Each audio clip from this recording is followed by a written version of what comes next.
what's up, guys? Uh,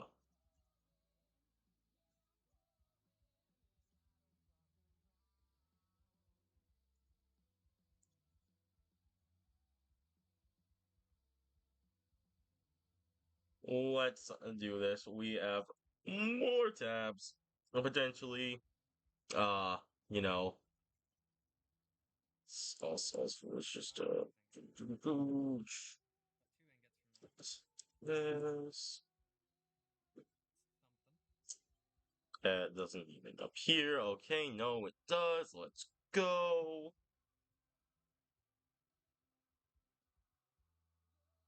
And chat test appears. We gotta go back to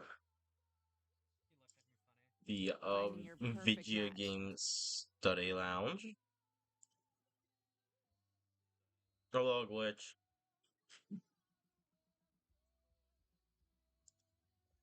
What's the thing you want me to check? The faction. This is your brain when you're struggling to focus. And this is your brain when you're in the Okay. zone. But getting in the zone and staying there, that feels more like luck than something you can control. So that's why we made Brain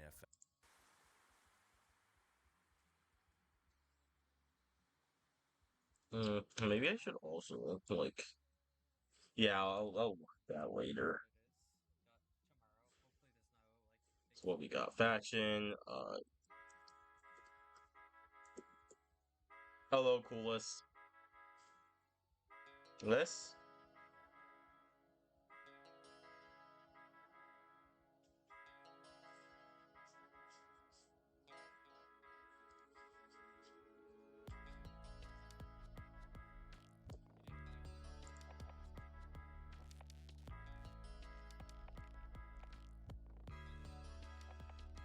Okay.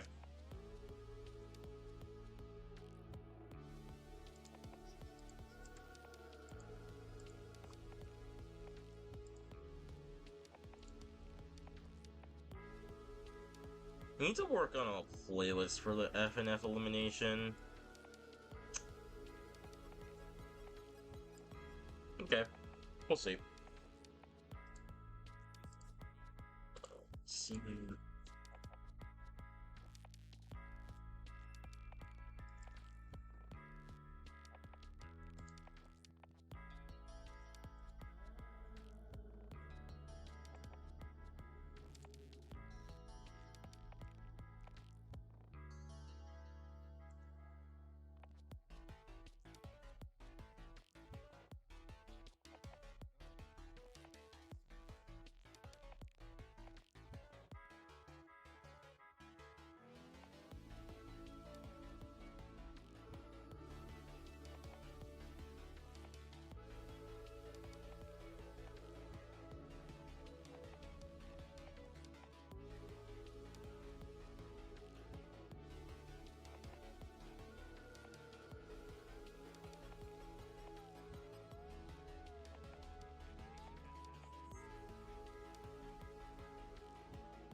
And then let me get something real quick.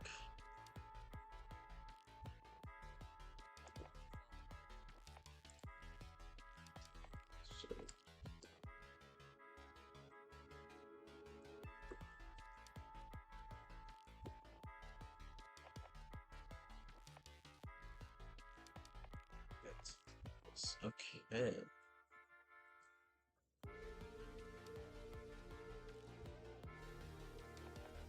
Let's see here. If I go back, I'm trying to find some stuff. Just for real quick.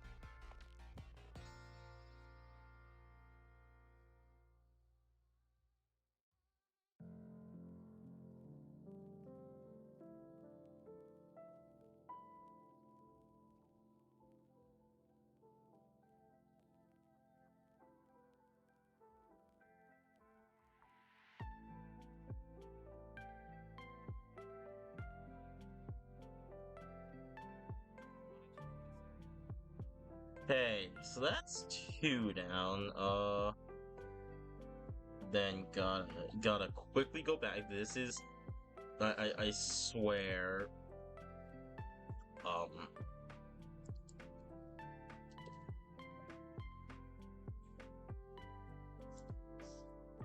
like, we'll get to it momentarily. This is just a thing I have to do. Oh, I also need to actually, like, get, um, emotes. That would probably be helpful. So anyway, I guess we should give some context. So what was it? Recently I finished up the SOC round robin elimination. And so I have other factions that I need to do that for. And then we'll take like the top of those factions and put them into a second tournament and pretty much find out like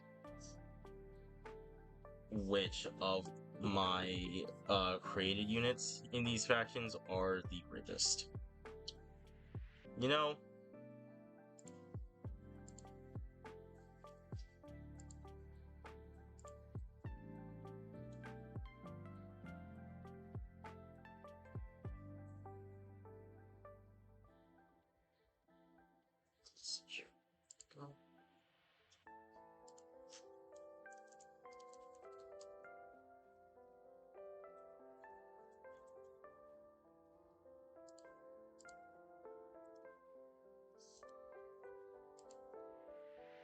okay.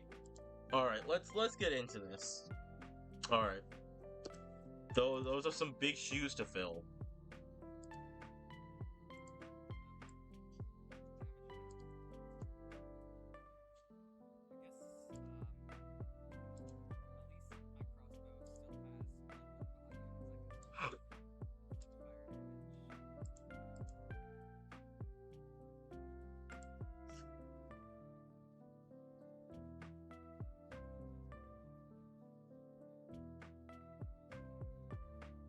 All right, we'll pull it up.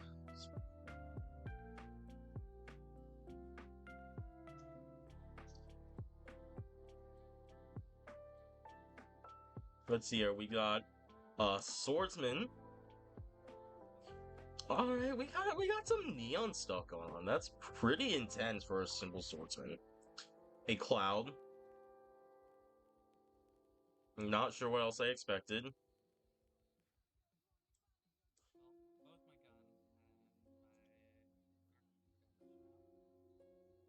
Living red. I don't think I can put you on the blue team ever. Bombardar. It's got a bomb on a stick. I'm gonna assume that it has enough health to actually survive a melee swing if it decides to do one, unless the bomb on a stick actually just insta kills the user. Oh, what is this? What is this? Fire guard. Yeah, I mean he is on fire. I don't feel like the arrow is supposed to be in his chest, but okay.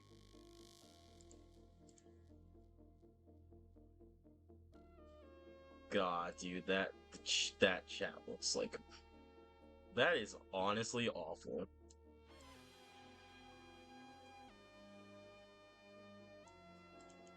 Maybe something like that. Well, that might look a bit better. You don't see like the send anything or anything like that.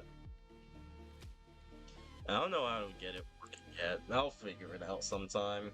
And then Grand Champion, which I mean, yeah.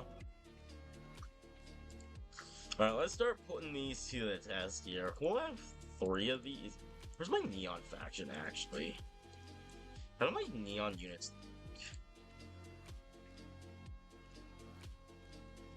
That's not my neon. Are they unfactions?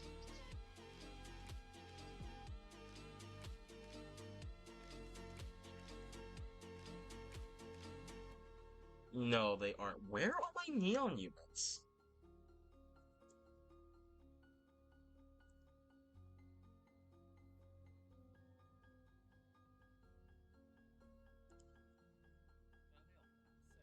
They shouldn't be, and I mean, even if they are, I have them all in like, are they in MISC? Nope. Even if they are like all deleted, I like recorded myself making them, so I can just go back and remake them. I wouldn't like to, but you know, if it happens, it happens. Did it get overwritten by another Neon faction?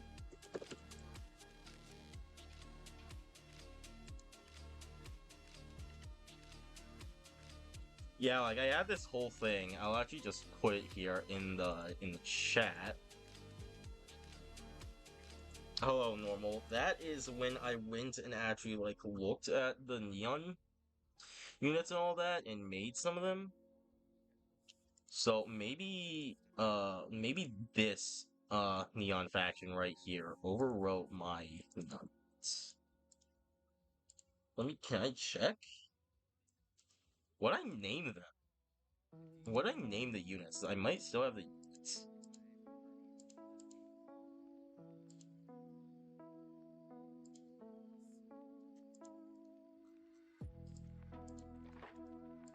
Nia charging?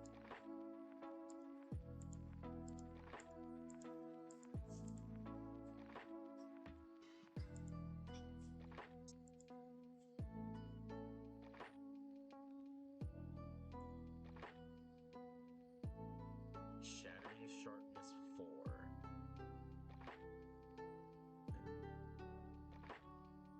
Yeah, I think I just named them all Neon something or other. Oh. Yeah, I kind of forgot that would happen.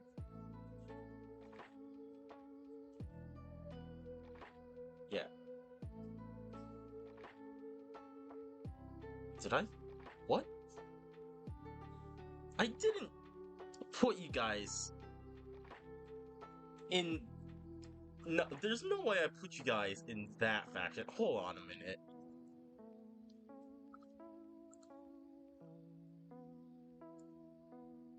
They are. Why are you guys in the real life faction?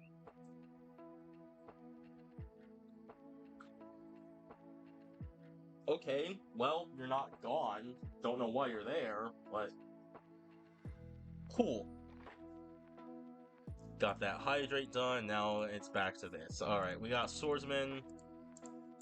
We can put it against the squire. You know, just a pretty basic look. They like to flail the sword around. They do hit. They do hit hard, pretty hard. Decently hard for a 150 unit. One-shot Squire is, you know, not the easiest thing to do for, you know, essentially a 1v1. They either get one-shot or two-shot by a Squire as well, so that'll be interesting.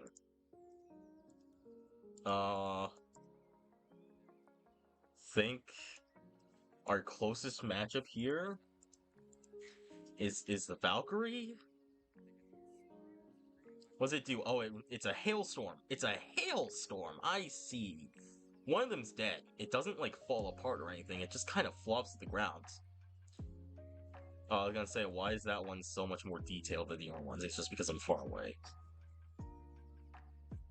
They don't. They have an amount of HP. They also have the Ice Mage weapons, which are pretty good. Living Red, maybe a Chieftain? Like, dual wielding? Oh yeah, that's a really good fight. Like, okay, not really though. The Living Red does two-shot the Chieftain, and the Chieftain three-shots it, but the Chieftain gets a first hit in it. There you go. Yeah, that is fairly even.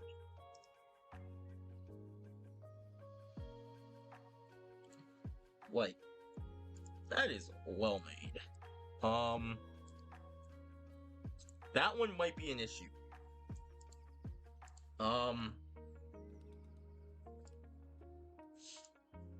Yeah. Bomba versus Bomb on a Stick.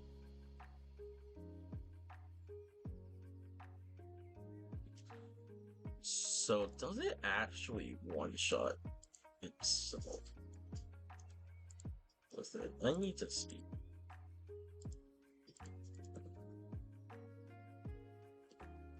Well, that wasn't very conclusive, because they kind of just hit it. It might have, like, no health. Yeah, it one-shots itself. Okay. So, I'm not sure if that's better or not than, you know, the 2 units that make up its parts. I mean, we can try. That would be like, what, 2, I think?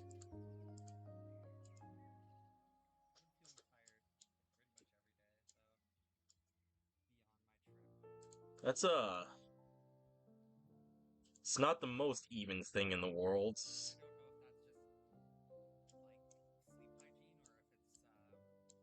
There you go, that's probably better. 3 bomb throwers and, what, 7 bomb on a sticks? Yeah.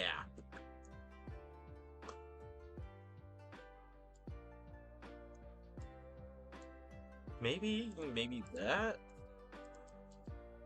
I mean, it seems lesser than the sum of its parts.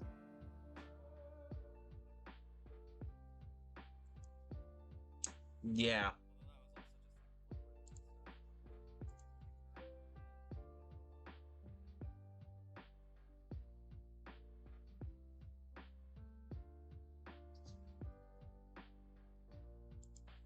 Oh, they have bomb spin too? That's why they're expensive. They don't have enough health to get it off. Like, a unit closes the distance, and then they just one-shot themselves with the bomb on a stick. That's just adding on the price to them. You look to be a fire, or you look to be ranged, so we'll try you against the skeleton archer. That didn't go well. At all. Maybe you're not range. Maybe you are range, and it's just really, really, really, really small range. So the issue for you is we don't really have. Okay, yeah, you have a short range, a fairly short range. We don't have many things that would We don't have many fire units, is what I'm trying to say. I've got plenty of fire units, but they probably wall up the board.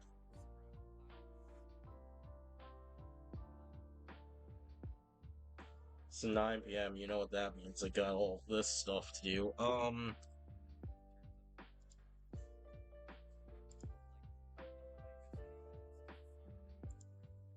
mean, he has a fire arrow. He's not really much of a mad mechanic. You don't have much range either, and I mean that's kind of fire. Oh, it's a one throw arrow. Okay, I see. I see. I see. I see what you're oh.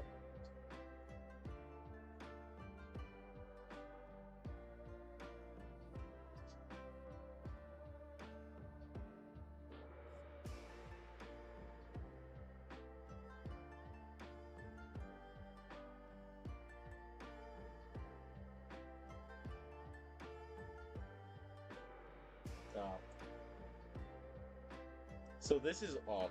I mean, I always do this, man. I keep doing like streams at 9 p.m. when a bunch of my games have daily stuff they need me to do. Just give me one. No, god dang it. I'm doing a gotcha game right now. I've got like 600 pulls. I just need one. I just need one. Come on, give me streamer luck. 50, 60 in. You know, this is a struggle of a gotcha game. 70, just one. Oh, just 80. Oh, nothing. Well, that's something. It's not the right something, but it's something. Oh, it's new too. Thanks. 90, please. Nope. Dang. 100 summons? Nope. 110? Nope. The game's called Evertale. It's I've been doing this for like 4 years now, so I kinda can't really stop. Anyway, what were we doing? We were looking through. There we go. We got it. We got it. Like 140 summons in it. Frankenstein, but she's an anime wife.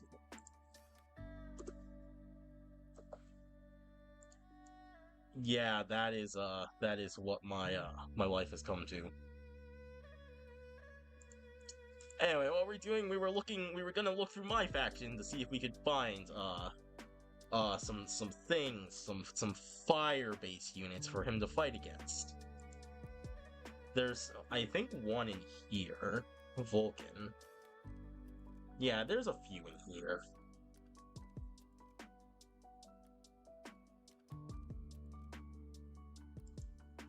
So that'll have some, demons, and humans also have some.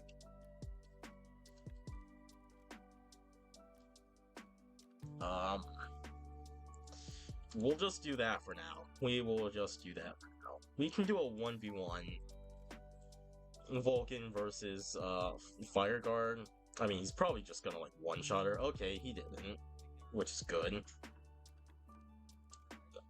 Enrage blocks another attack, and it's not gonna block a third one. Good job. Elise also has the Dragon Punch. I have a lot of units with Dragon Punch.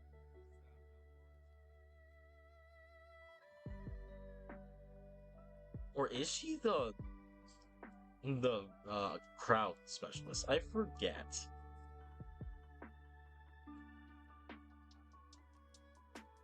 Because it gave one of them. I think she might be the. Well, only one way to find out.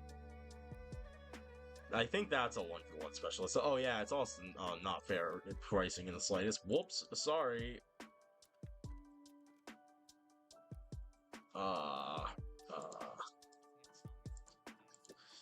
Demon Slayer's Akaza. Sure, 7v1 too. Yeah, sure. I think he's just gonna get walloped. Or he's gonna wallop back. Dragon Punch is really strong.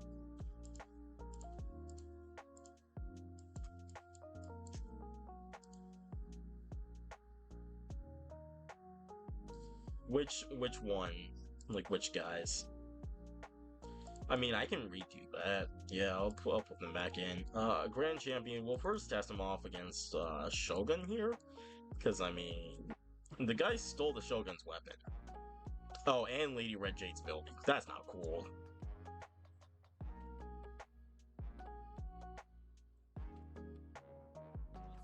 And his ability, and the Shogun's ability too.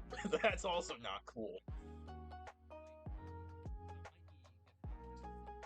He got Lady Red Jade's ability for an extra, like, $800 on top of his price. And that's it.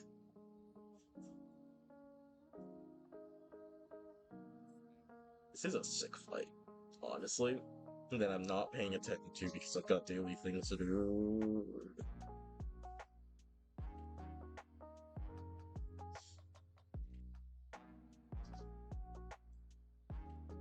Oh, he invincibility his way through it, and he won. A very sick fight.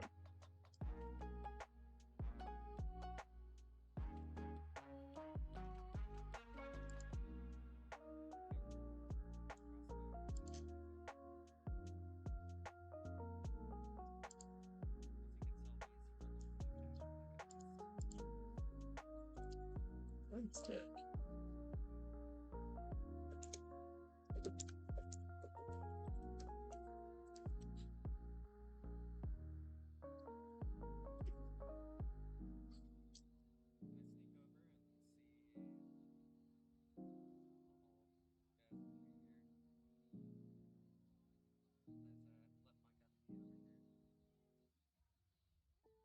Oh, dude, the chat's just barely off screen like that.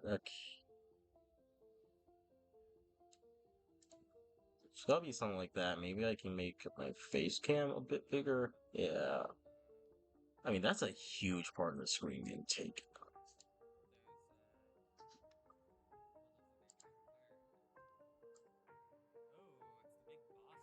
Yeah, I can't really make the tabs window any Also, why is it that?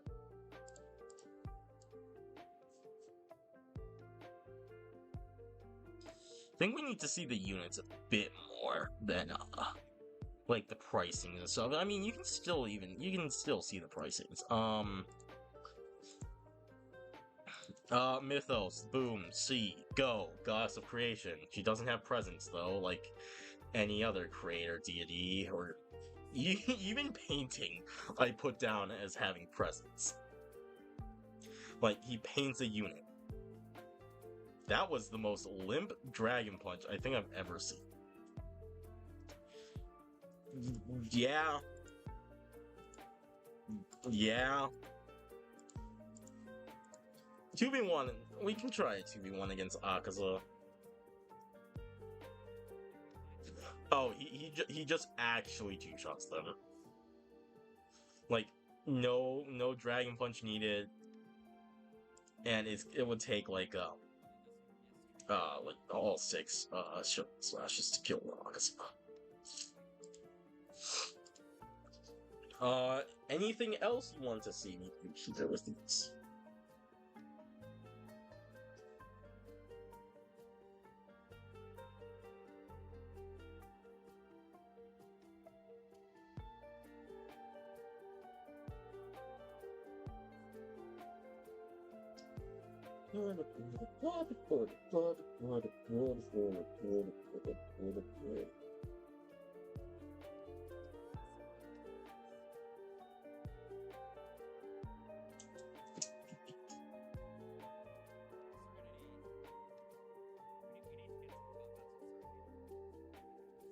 Alright. Well, I suppose there is one thing left we can do. So, or I guess I could put it overall.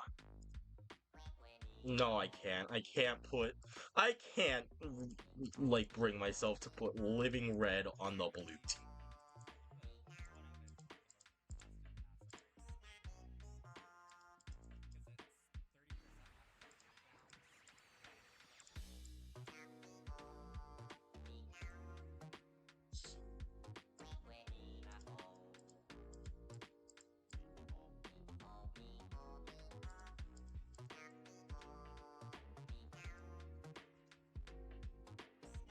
Alright.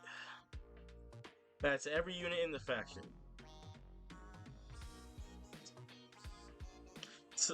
Hell, thank you for the... That's the first bit. Let's go. Thanks for the bit. I am definitely human. Yup. This is the Video Game Study Lounge. From the YouTube channel Game Chop. It is a 24/7 live stream of lo-fi remixes of video game music. It's actually the music I put on when I go to my real job. So I don't know if you guys knew this, but like I have a real job. I'm a real retail cashier for a toy store. I won't say the name or anything, but like this is what I do. I just kind of sit there with this on. You know, I feel like it's thematic. But we can see how they do against, you know, like all of the factions.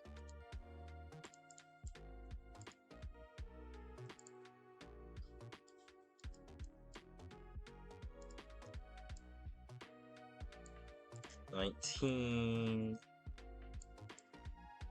$29, okay. You can put spear throwers there. Maybe like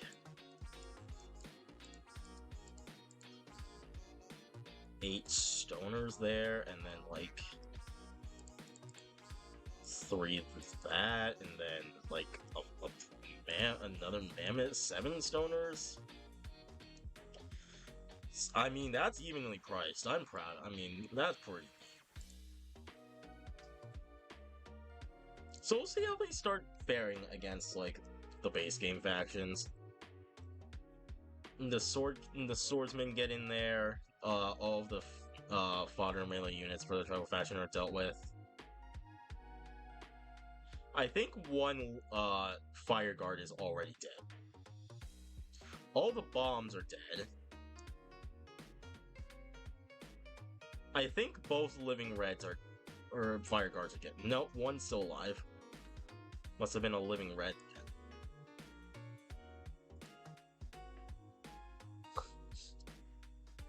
I mean, he got it. It's very close, considering it's the tribal faction.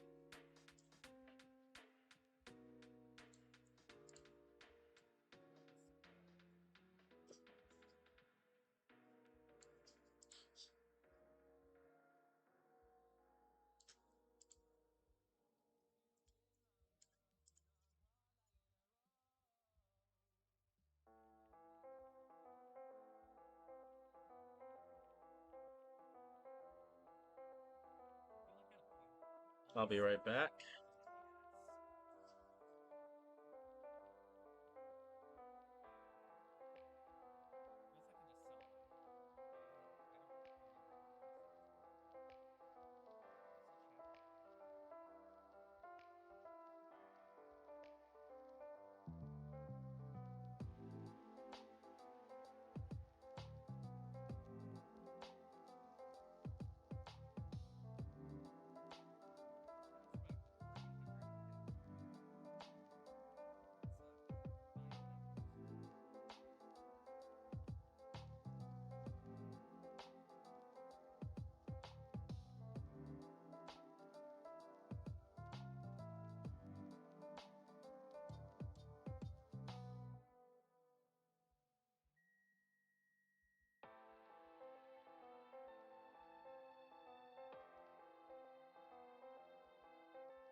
Alright.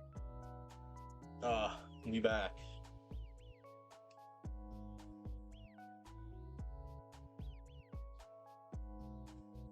Versus the farmer faction.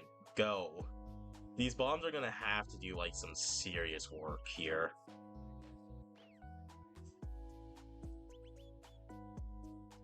Actually, now that I think about it, what killed the clouds?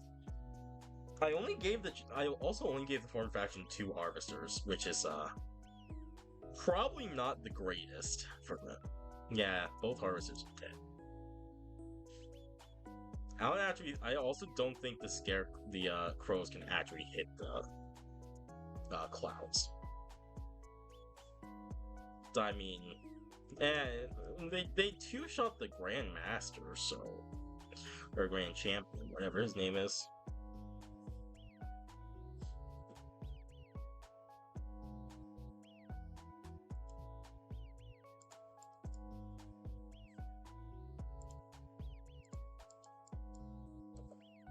Alright, I think it's time we move back to our original stuff.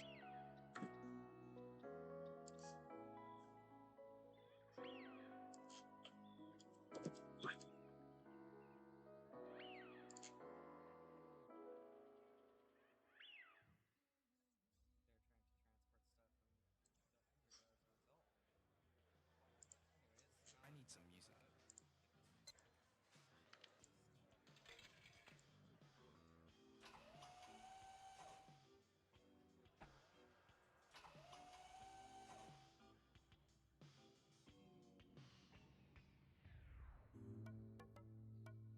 Hoplite versus Celestial Aegis begin.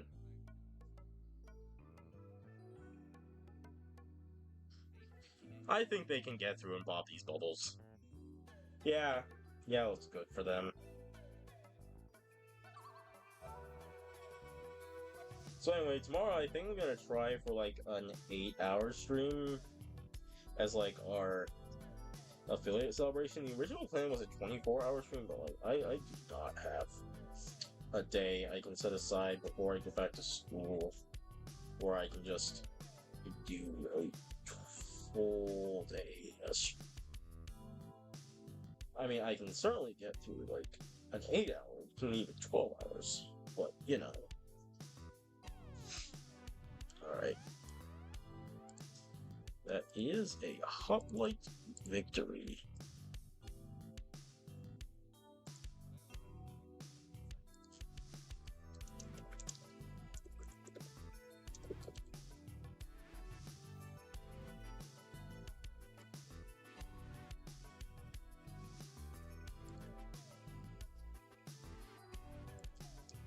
You know, that's an interesting one.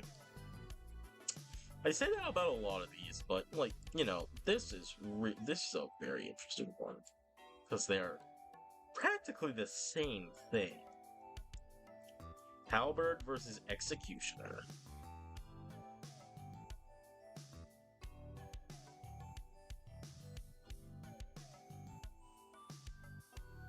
Halberd does have the range. I would assume Executioner has the damage up. They might actually have a pretty similar range. I don't think the Halberd's range advantage is like too substantial in this. Like, it can definitely have a great matchup against like other melee fighters. I mean, they do get to drop some of the executioners before executioners start attacking. Oh god, they decimated the Outlaws. They execute.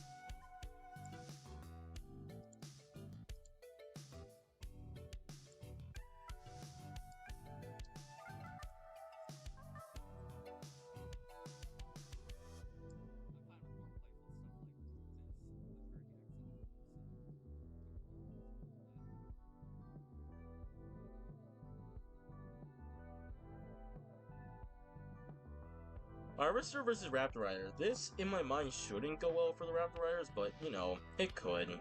I was surprised by them during the campaigns we did in our viewer created levels. I mean, they did well. That's really good. For, like, what I had said, I've almost certainly said previously that these are, like, low-tier melee units. I mean, Harvester is a good unit. Like, Harvesters, I think, like, top 10 in the PRs. Yeah, this is kind of more what I expected. Like, they're all hurt, but like, 6 of them are still alive. 5 of them. 4, pretty much. We can say 4 of them lived. Good.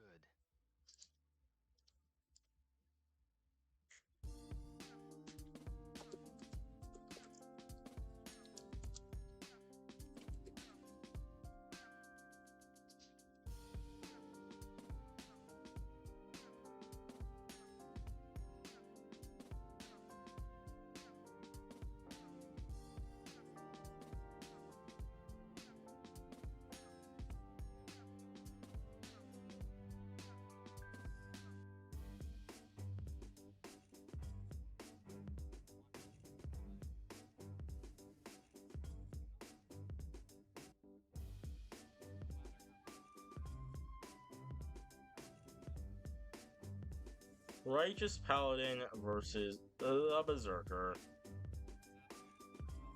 I don't feel like it should go well for the Paladin, but, you know, maybe.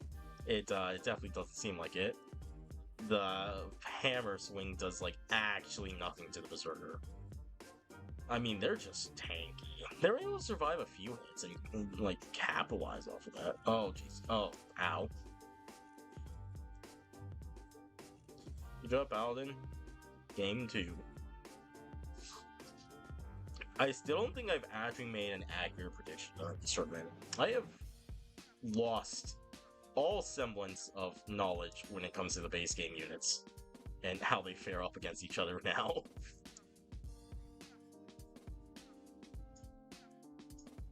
So you know what? It's good that we're doing this. Get out of my fucking chat! 1-1.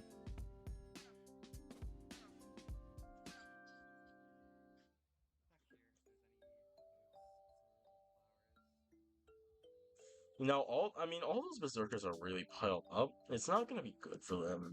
They are gonna get hit with the hammer. It's not the greatest thing to get hit by it, because they like get knocked down and everything. 3v2.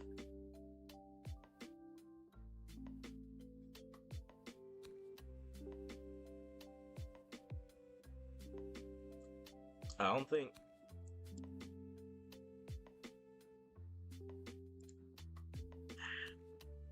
My man, I just got Twitch affiliate.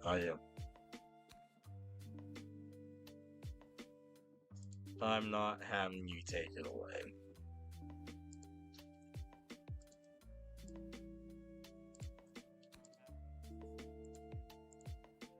Wizard versus Miner. The professional, not the age kind. You know, it's one thing to say I'm electrocuting the wizard is electrocuting coal miners. It's another thing to say that the wizard is electrocuting miners. Or I guess they'd be more like gold miners, huh? So I think the Wild West faction is more so based on the gold rush rather than coal mining. I mean, who knows? Can't exactly ask those miners.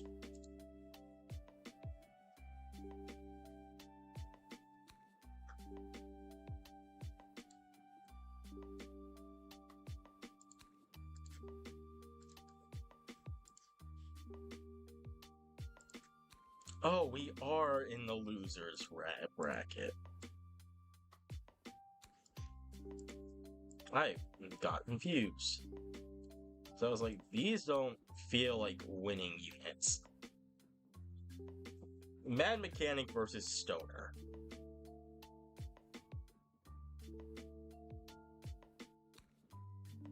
Well, there's only one Stoner. There's only one Mad Mechanic left. He does one-shot Stoners, but they also one-shot him.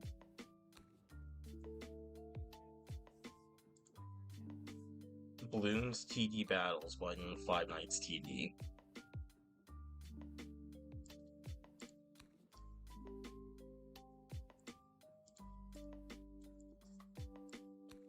God, dude, what do I do here?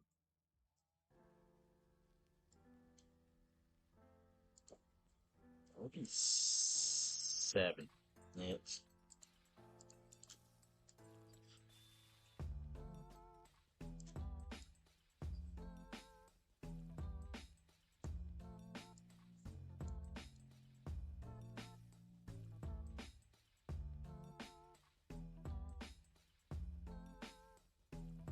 7 versus 44.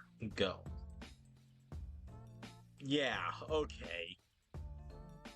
Cool story, Thor. Let's do that again.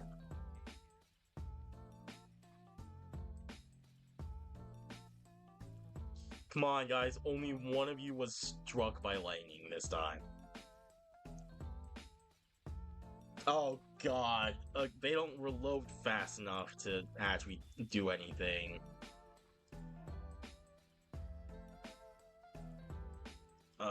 I don't think this one's gonna go well for our Gatling gun buddy.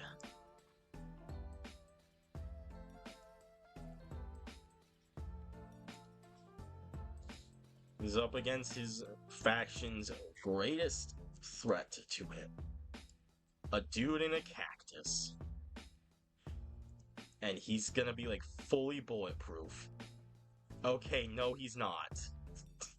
One, you know, all the knockback is gonna mean they can't even get close. And two, I would hope so. Like, dude, I had to roll a 0.5% chance to get him, essentially. Oh, I also actually finally pulled my first secret at like 450 pay. It was a Shadow Freddy. I already had like 2 of them from the plaza, but you know, I can make some money off of that. Metaphorical money. Because, like, that's how you play the trading plaza market. It's how I played it.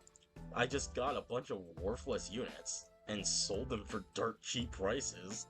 That make people go like, you know what? Sure, man. That's a unit. That's a shiny Freddy. That is a shiny, uncommon base Freddy with no traits or anything.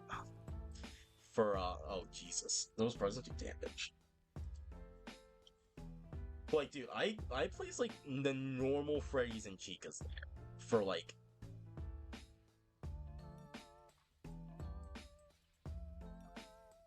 for like 1-to-1. By the way, I place like the normal base units there for like 1 soul each. Oh my god! Oh my god! Well, Grimm's out of the tournament. That is a shame. Reaper's one of my favorite units, but you know, it's next Shadow Walker versus the Peasant.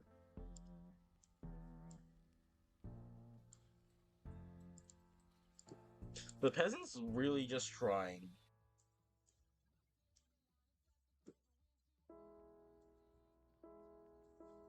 No, I have like oh yeah, also I can beat do you have like the game 3 endless unit yet?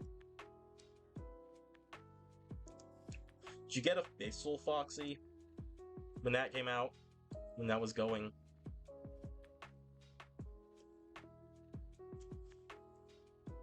I'm able to do game 3 endless. Abyssal Foxy is like a hard carry to that.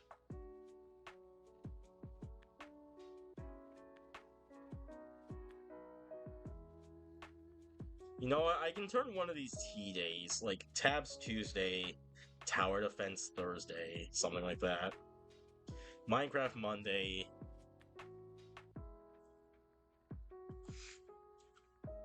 That would be a pretty cool. But like, dude, the 500 souls code is so good. I sold like 400, and like every single unit I have is like Bounded, Withered, or Puppet's Nightmare now.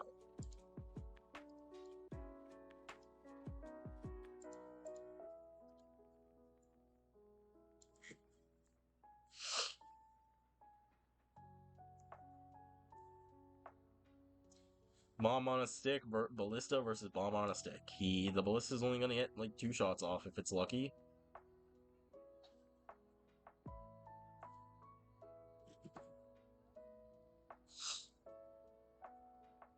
I don't know if either Nem or Spooky got the Abyssal Foxy offer when it was out.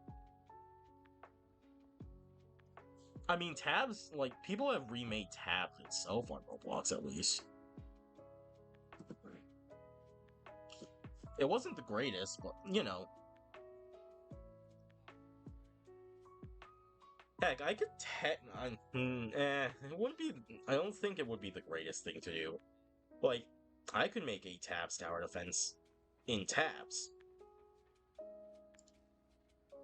Like, just range units up on platforms.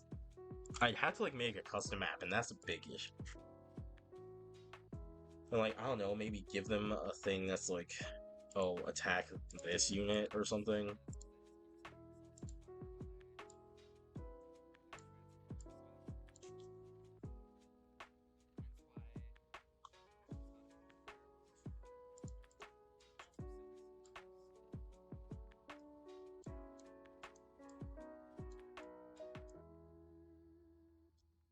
I'm also very certain that this is going to go very poor for our boxer friends. Not terrible. Only like half of them died, but they have like no way to dodge. So yeah. Ooh, that's a strong fight.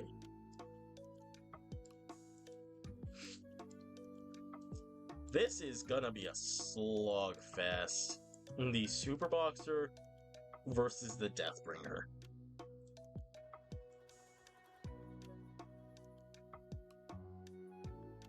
Okay, only one of them got deleted by the Super Boxer punch. I mean, his actual punches are a bit more painful.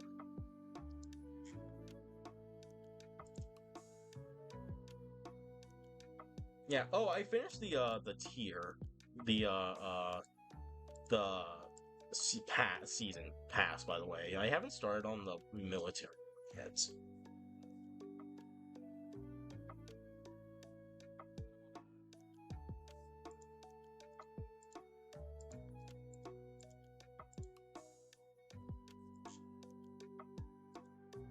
You see, I usually just because I do stuff. You know, so I usually just do the AFK plays. And, like, that's enough to give me, like, all the things.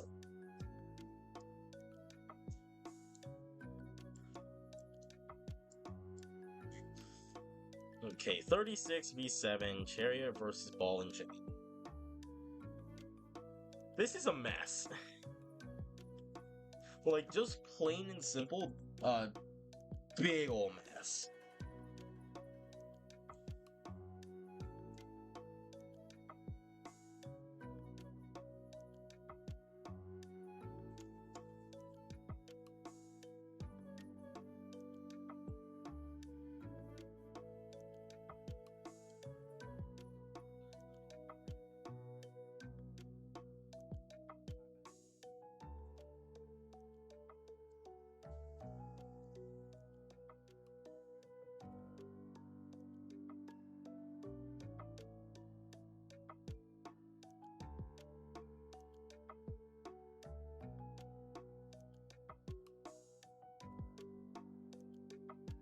Oh, that was Chariot. Okay, I was gonna say, I'm seeing Cavalry here, okay.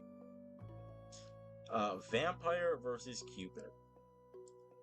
I don't think Cupid's gonna get any shots off on the bats. No, he's so done. He is so... Vampire wins! No, actually...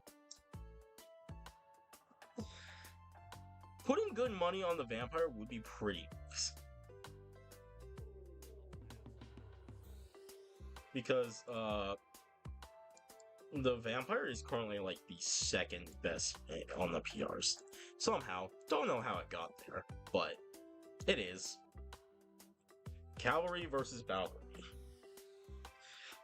Oh, dude, like Chariot, Cavalry, Jouster, Lasso could be like a comparison we do as well.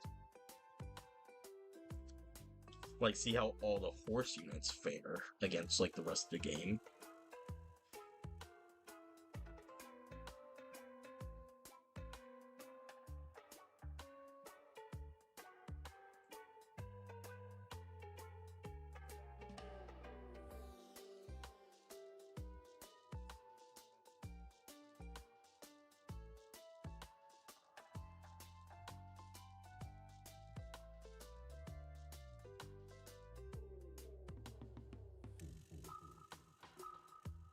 As the Valkyrie win, and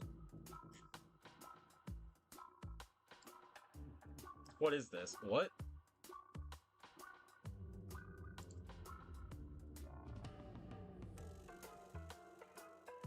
Okay.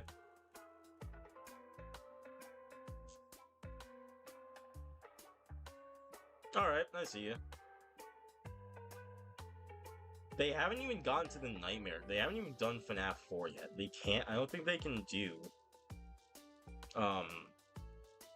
FNAF sister location yet.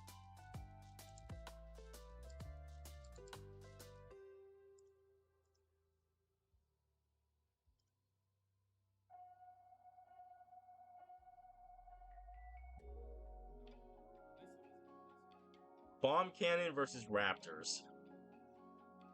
I mean,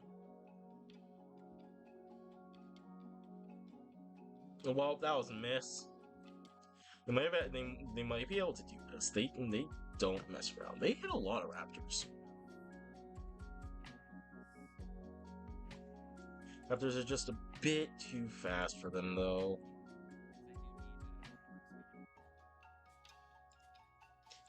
Bank Robber versus Balloon Archer is up next, so that would...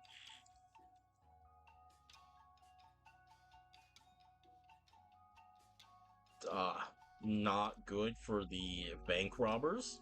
I'll put it to you that way.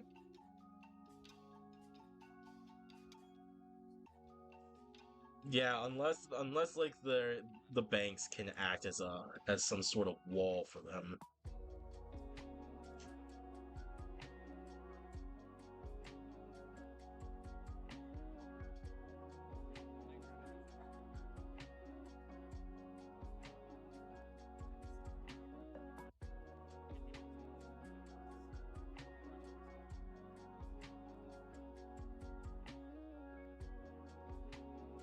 I have like 700 draws here.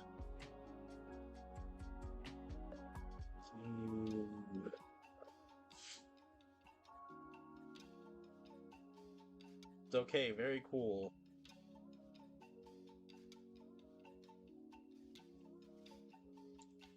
Oh, jeez, dude.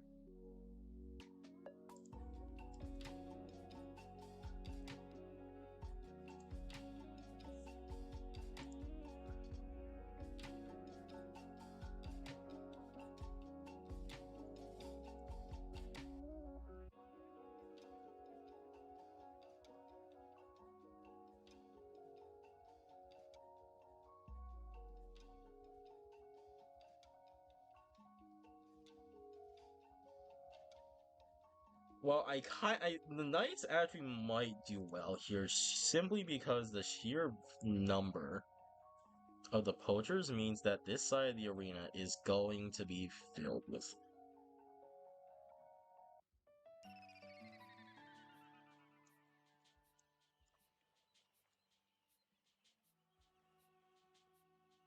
$65v12. Oh.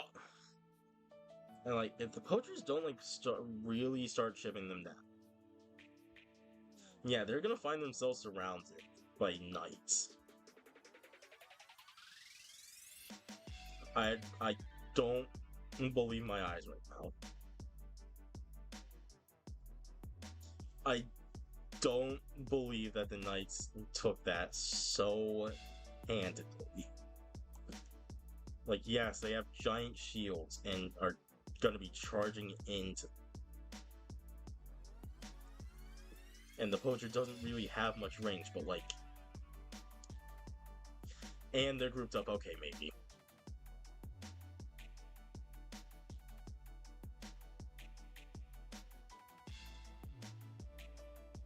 But please, just one. Just one is all I need.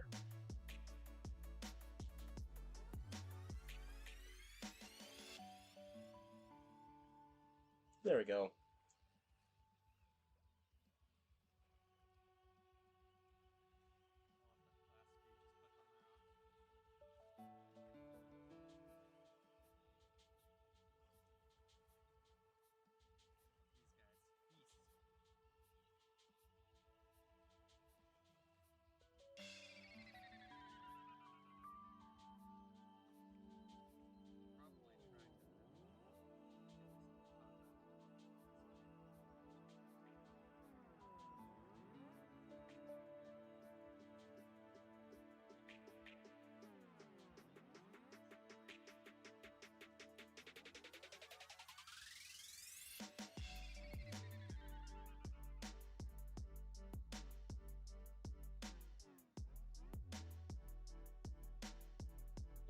I'll get back into this game tomorrow.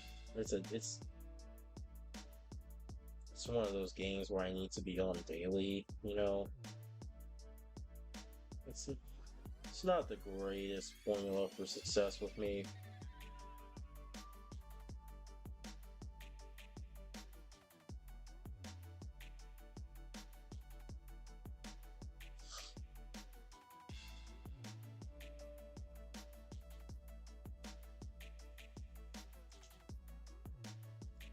Anyway, that's gonna be a Poacher dub.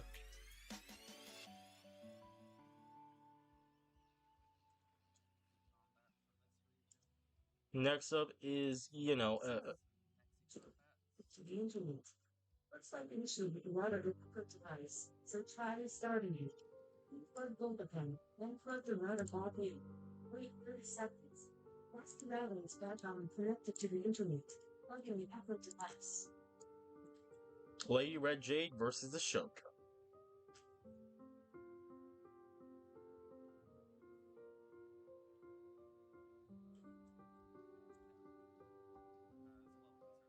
He missed. That sucks. That could cost him the win.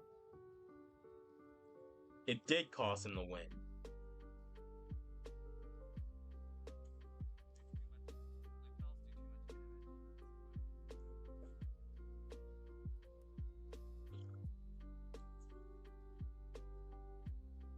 His weapon's lodged behind his back.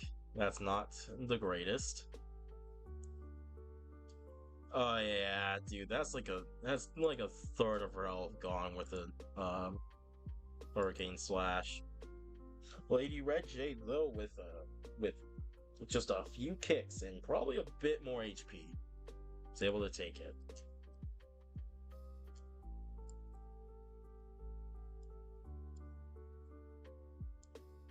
Chronomancer versus Pike. Does he outrange the Pikes? Okay, he does. He also one-shots them. He doesn't fire fast enough. That's a Pike dub.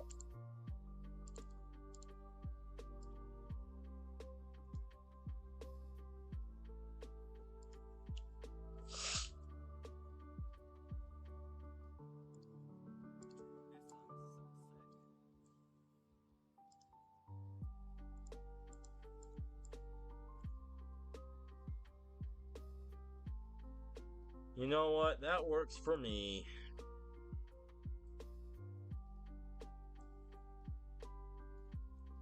Necromancer versus Lasso.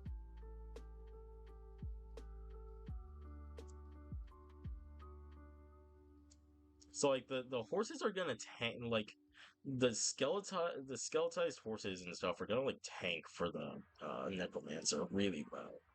There's one left. There's like 3 skelefied lassos. Oh, they got this. Not one lasso is a hero. Lassoer, lassist. Yeah, a horse turns into 2 skeletons. Not sure how that really works, but You know, it's more bodies for the lasso to get caught up on and hold. And now that these are alone, I don't think they have any chance. No, they need that speed, man. They actually landed all 3 Necromancers. Oh, and then they just stomp them into the dirt.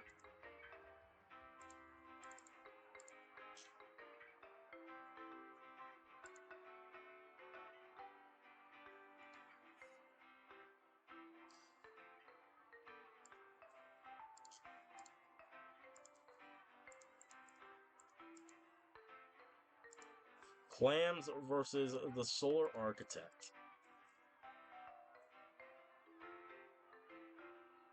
Will they even summon the Maelstrom?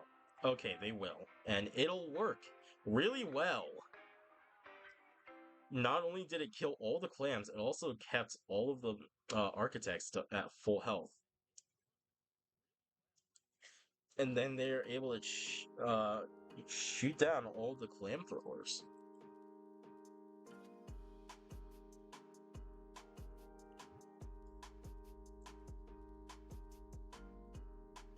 They even got one to open up on the clams. That's not great. Like the throwers. That's a really good matchup for the Solar Architect. I don't know how much of a losing matchup that would be for the guy.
Next up is the Potion Seller versus the Devout Gauntlet.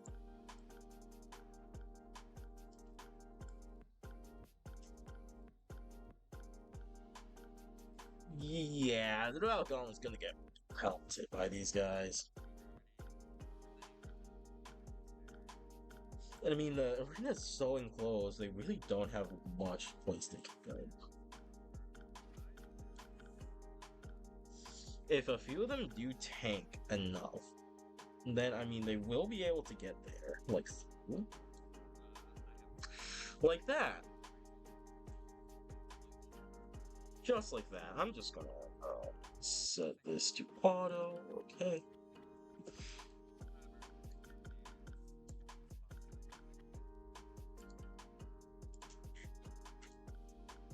Devout Gauntlet takes game 1.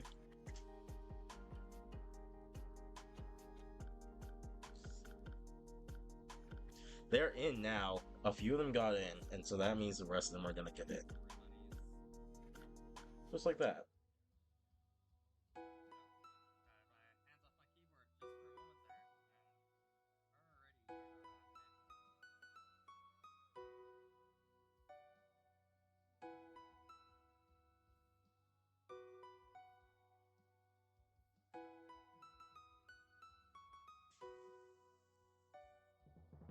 Devout Gauntlet gets to move on.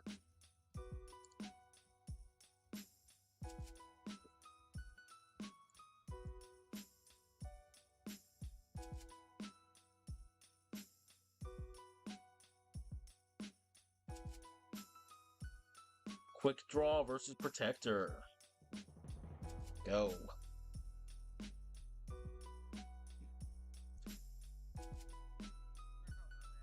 He only killed one of them. He only killed another 2 of them.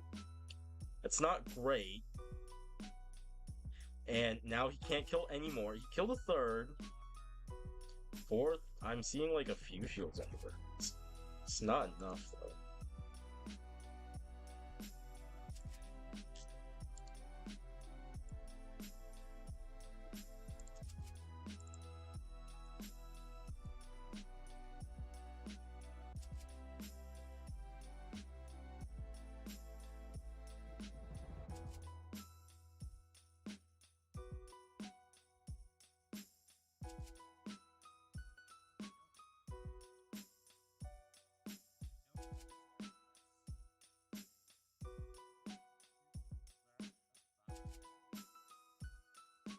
It's gonna be a protector dub. Ooh, big match. Big match. Pirate Queen versus the Samurai Giant.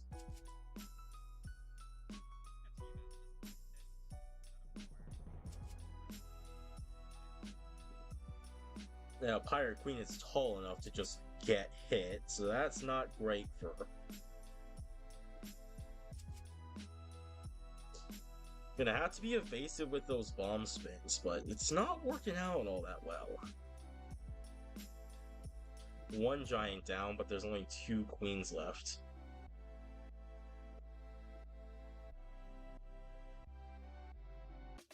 One queen left, and she's on like no HP.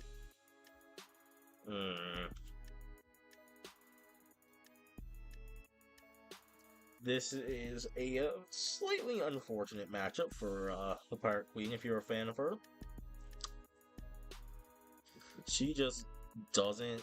She's too tall. She gets hit by the giant katana, and that is not good. Like, you want the Samurai Giant to be backflipping as much as possible.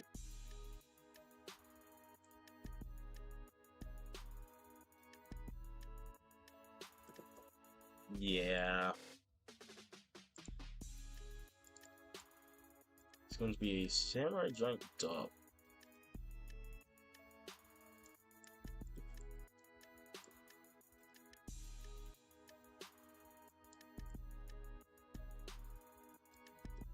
Bone Mage versus Monkey King. They didn't hit any of the Monkey Kings with the first attack. That's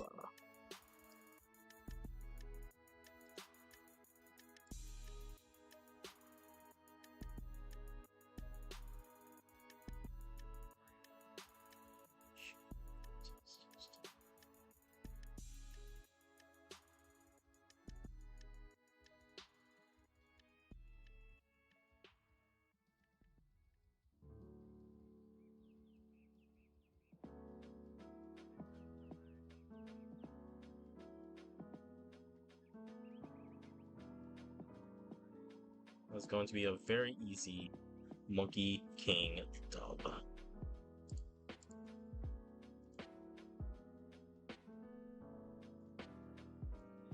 Next is the Monk versus the Minotaur.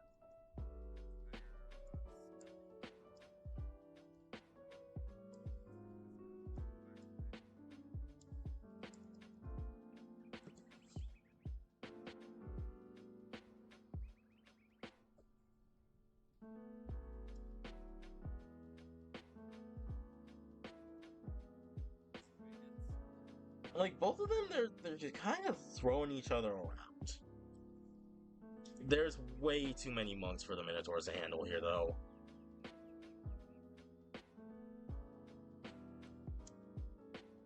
Like, every single one of them needs to kill, like, I think 7, technically.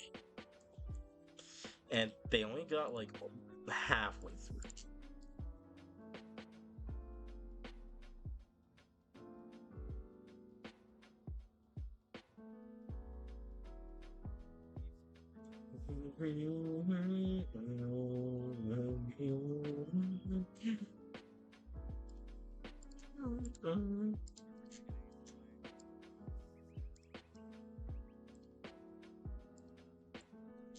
Alright, spear throwers, you need to be really accurate right now. There's 4 fencers. Okay, you got 3 of them. That should give you enough time. That one deserved to die. Now, they can get really unlucky. Okay, another 3. Again, that will give you guys enough time to actually reload. And you all missed. It's gonna now start poking away at you. You have 1 shot left, buddy. Okay, you didn't take it. Game 3. Oh, you only got 2. Oh, good quick fire.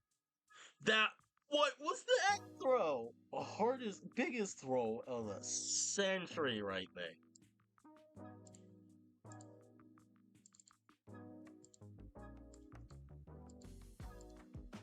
What are you aiming for there?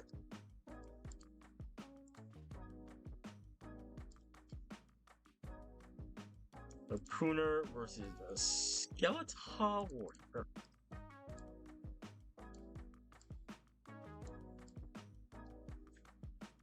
I mean, I'm pretty sure they're gonna one-shot skeletons with the harpoon. Oh, they don't! They actually have to reel in the skeleton warriors.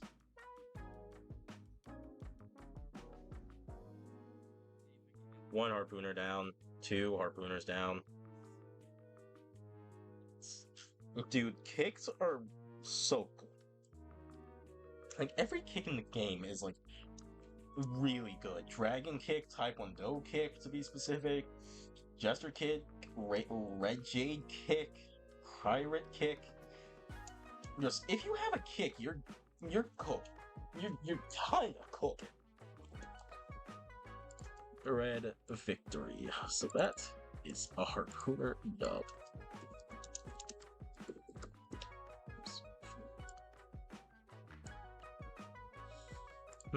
Ice Mage versus Zeus is,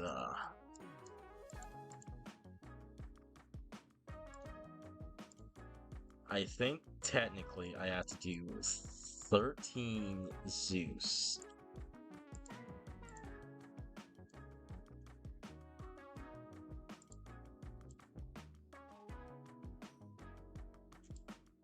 Against 40 Ice Mages, which, and you know, that's not the worst thing I've ever done.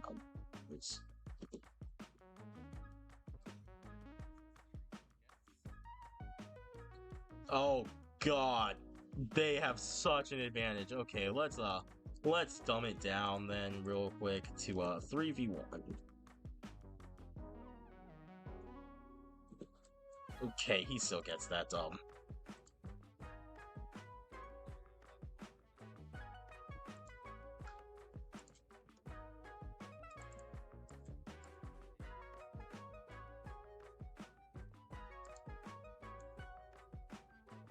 This might be among the furthest Zeus has ever gone in a tournament.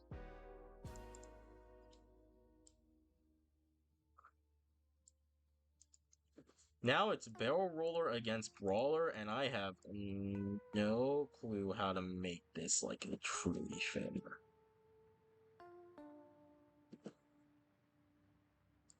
Because yeah, sure, I can do something like that. And I can also do something like this.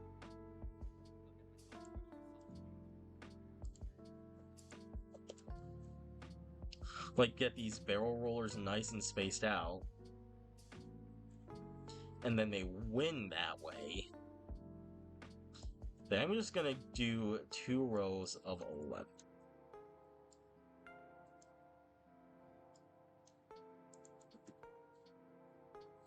Get them nice and spaced out, half of them. Okay, that's game 1 goes to the Brawlers, and I should probably make them a bit smarter positions. Or, like, a bit more normal. Something like that. That's very beneficial to the Barrel Rollers, I realize.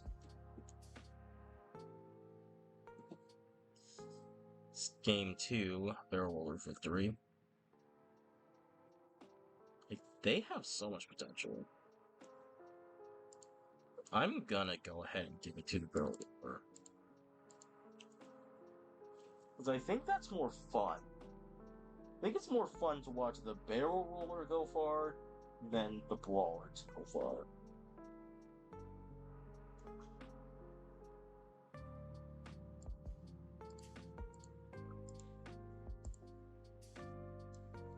This could be the end of the Harvester's run. The Executioner is strong.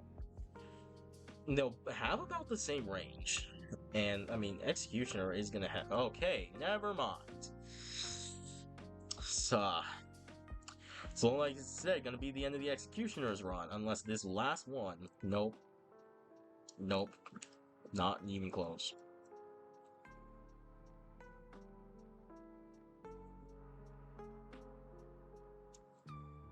I mean, they're doing pretty well. It's a 2v2.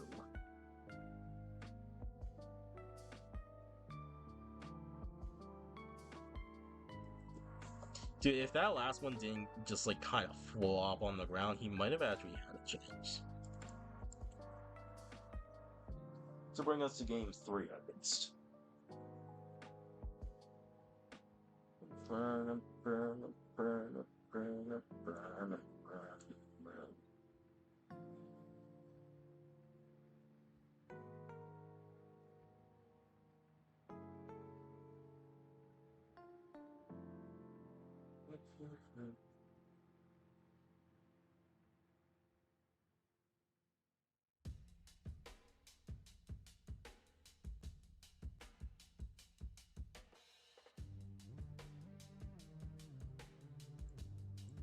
Wizard versus the Righteous Paladin.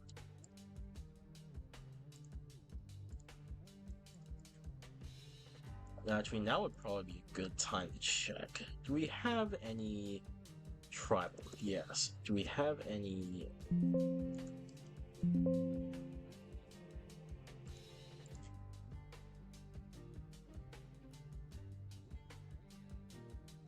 I don't know if we have any farming units left.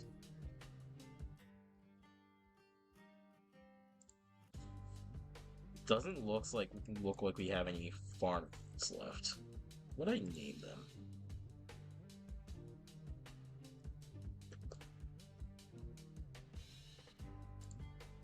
Actually, we should have farming units left. We have the Harvester left.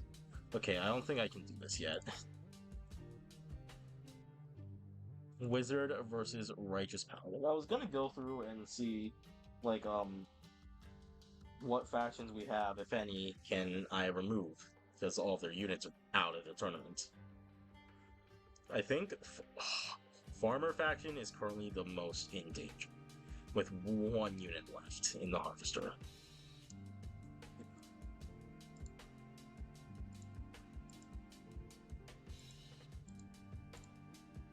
Wizard gets the dub there. I don't think I can see any others. Maybe Medieval faction?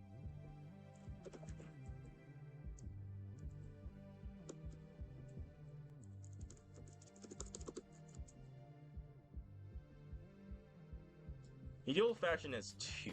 The Archer and the King. Alright, Thor versus Stoner. Yeah, that's what I woke up and expected to say today. I woke up and expected to put Thor against a bunch of stoners.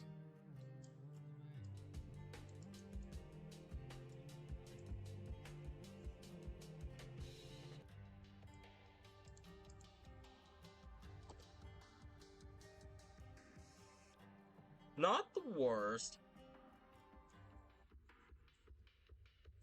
Certainly think we should definitely still try, like, the whole, like, only 1 stoner gets removed from existence.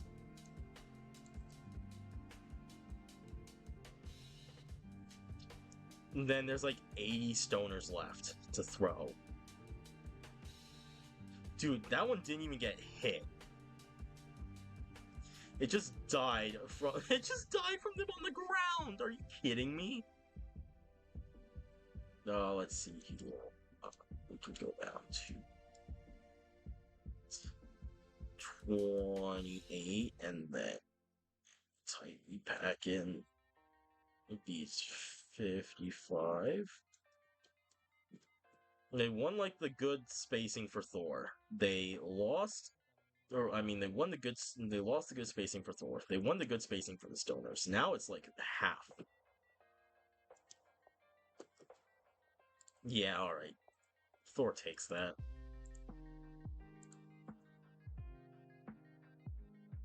It's just one of the things I gotta do to be fair. I gotta give like a favorable placement to Thor, and then I gotta give a favorable placement to the Stoners, and then I had to meet somewhere in the middle. And that somewhere in the middle is half of the Stoners get blown up. Let's see here. The peasant is still in. How is the peasant still in? And it's fighting the present elf. So, this could go well.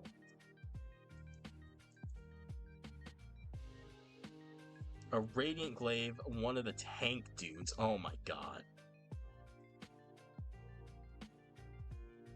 That's so unlucky. And you know if Grim was here, he'd handle this. Like, 1 versus 200 peasants wouldn't even be an issue to the guy. Oh, hello, Void Monarch. Yeah, you should be able to handle 50 peasants all by yourself. Laying down.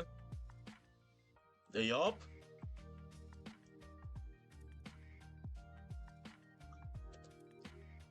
Game 3. What are the present elves gonna suck? Gotta make it good. Candlehead? That's not good. Oh, Samurai Giant, they win. There is absolutely no chance that peasants kill the Samurai Giants. Like, not even a single possible. Like, the best they could do is, like, getting him and throwing him off the edge somehow.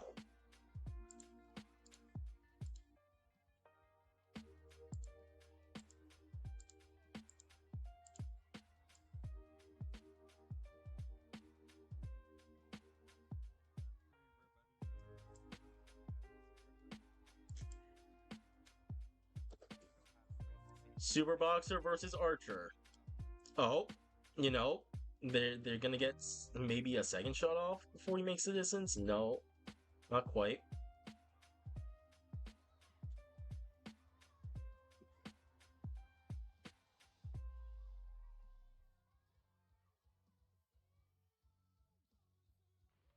He actually has a lot of health. He's got it. He's so got it.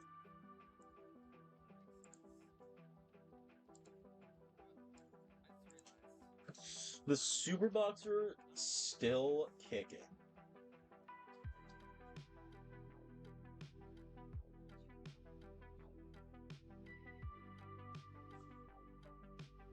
Valkyrie versus Vampire is up next.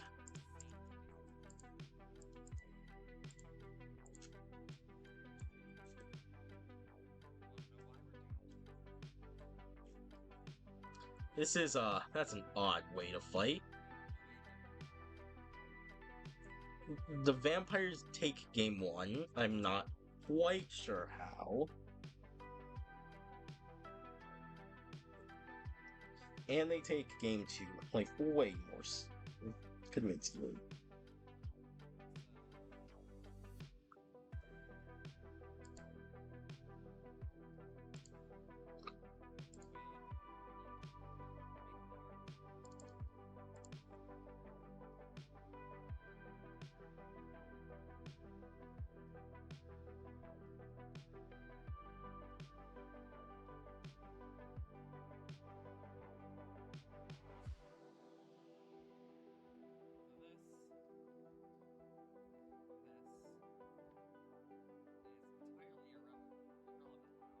Okay, I'm just gonna set that to auto there.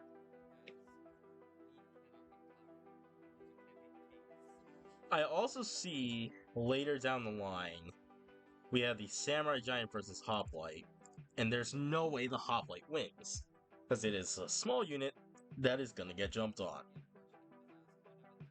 Anyway, Poacher versus a Balloon Archer is up next, and I don't think it's gonna go well for the Poacher. They have way too little range for this fight.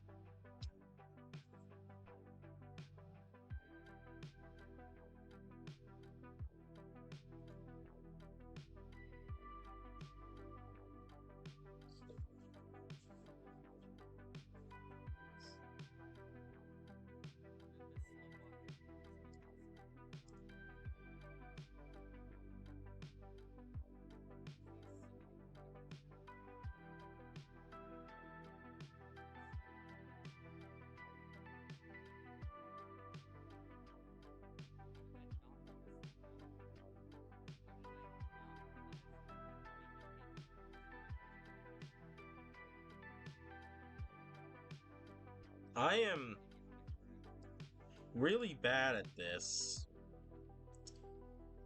It's supposed to be the Knight.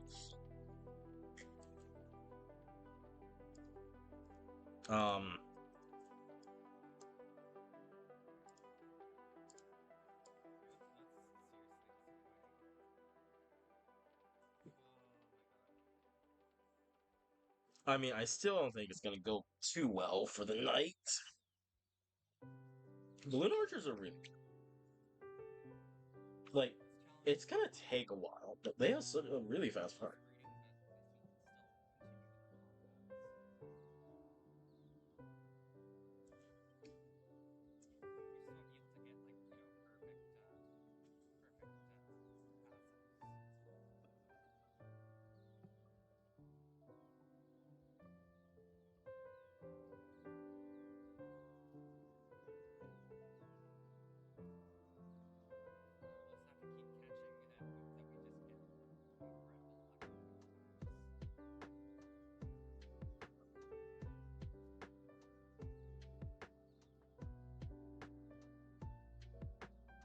It still didn't go well for them, so yeah.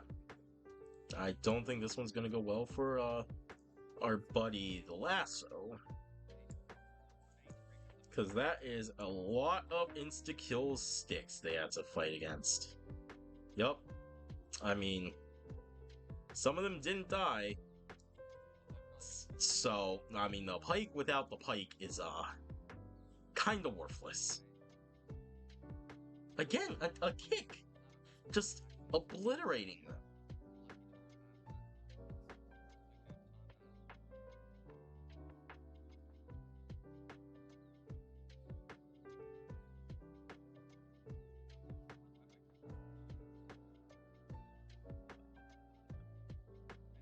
So done. They didn't even manage to take out all of the forces that time. Lasso knocks out the Pike.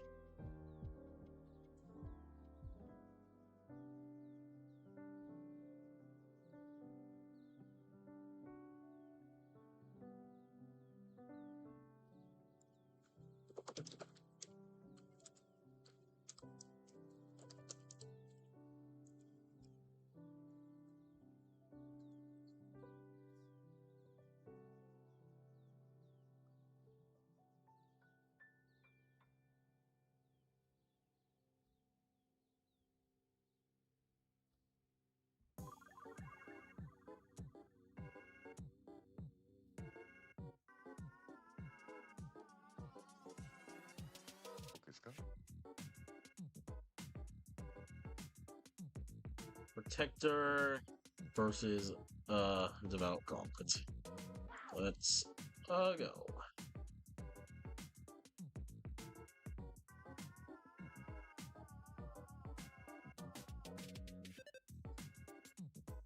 They both swung and managed to kill 3 of them.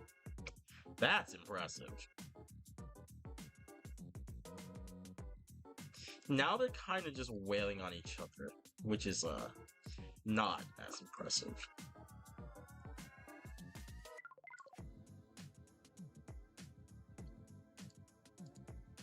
We got ourselves a 1v1 here with the Gatling gun versus the Monkey King.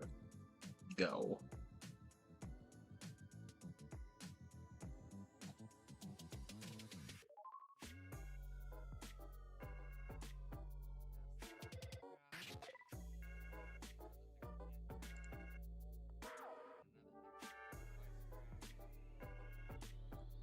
Gatling gun's gonna get that 1v1 win. This is a really long lever.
Oh my god, this is so annoying!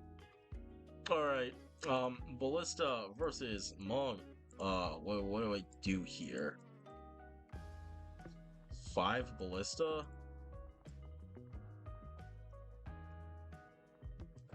Versus 18 Monks. Jeez, dude, the Ballista has no tools.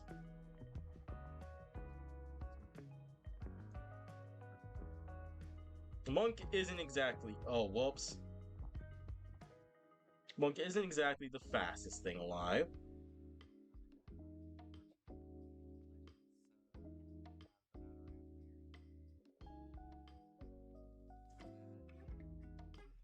I'm gonna get a second shot off here. I think they're super done.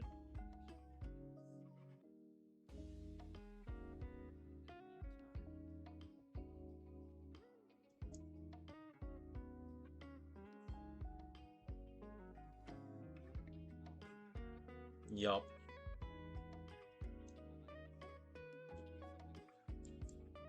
Let's try game 2 like that.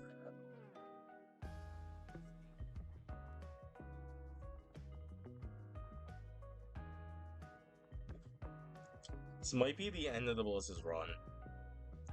And this is a thing you'd only see in the arena map mode. In the arena map with the closed quarters. That one last Ballista can't even fire. I'm pretty sure they're done.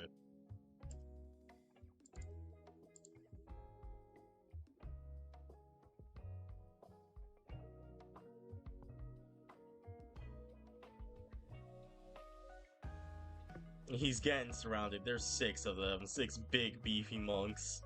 5.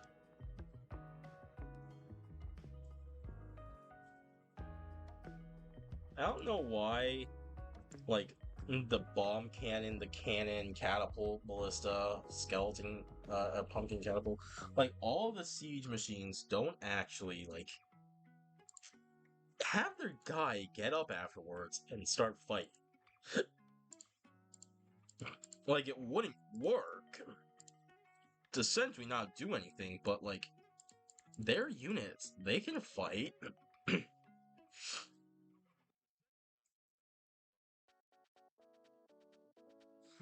Fallen Chain versus Fencer.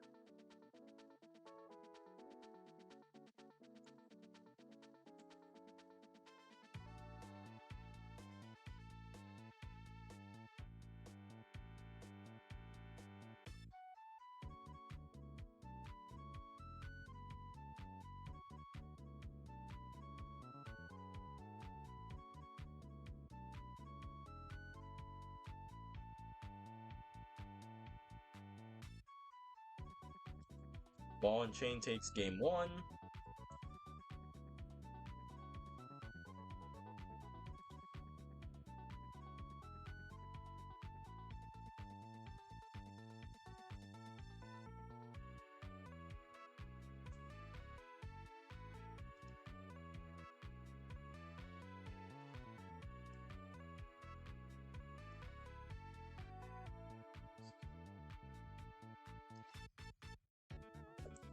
Fencers win this time.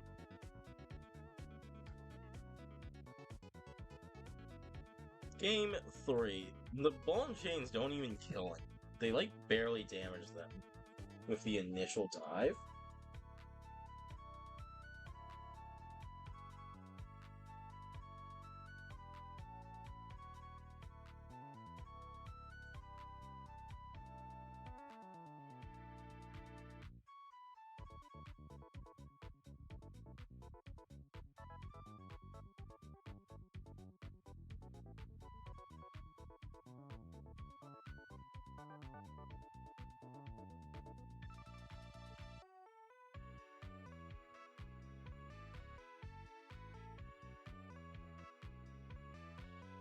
Oh my god, everyone is asleep. Okay, Fencer dub.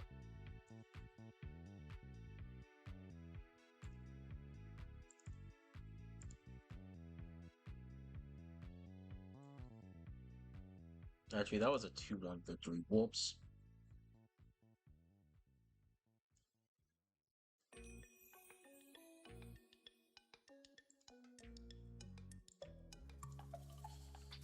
So we got that. Raptor and Harpooner.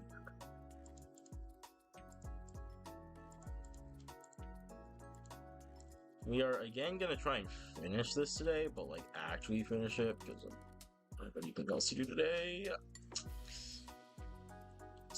Wow, they just steamrolled those Harpooners.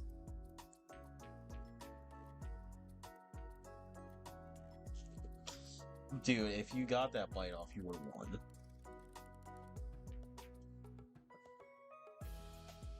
Like that. Just like that.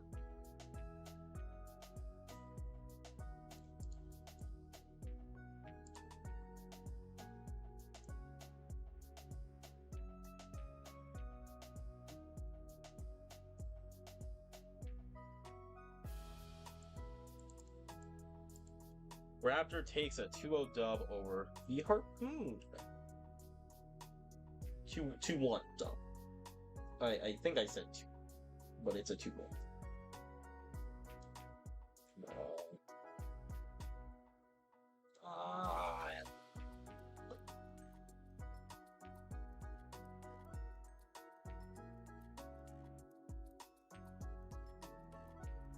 Lady Red Jade and the Zeus are up next.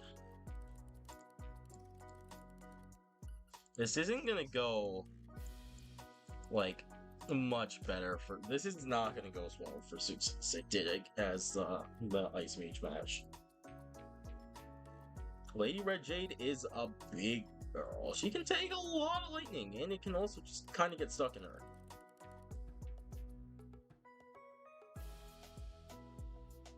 I mean, if they all group up like that, the Zeus has a real nice chance.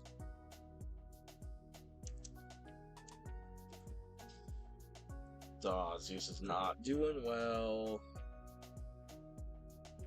And that is a Red Jade victory.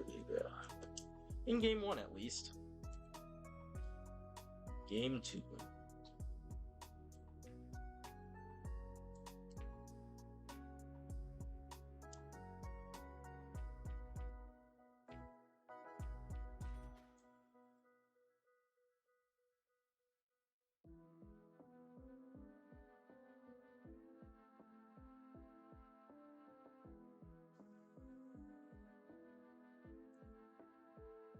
There's 3 Red Jays left and only 1 Zeus. They very much so got this. I think one of the Red Jays even killed another one of them.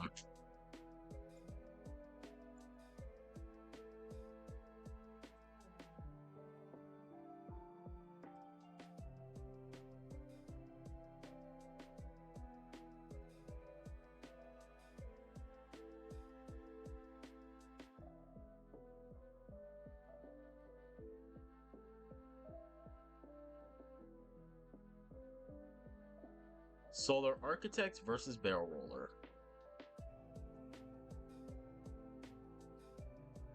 Yeah, it didn't go very well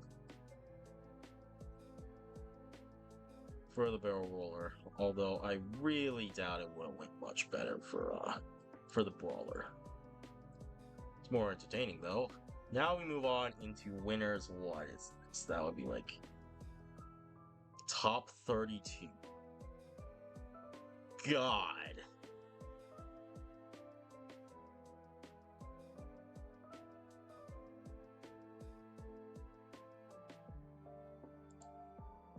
The Void Cultist does not beat the Ice Giant. Hwacha is going to ruin the king because it's a 1v1.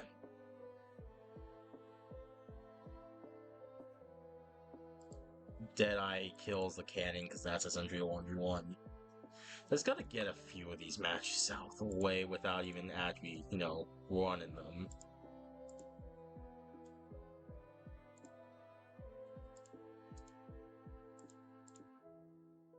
I'm pretty sure I'd have to do like a 3 versus 100.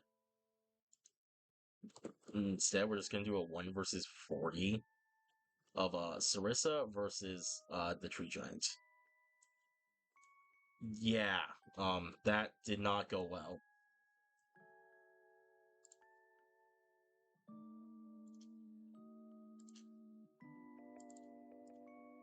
The Tree Giant will be able to move on.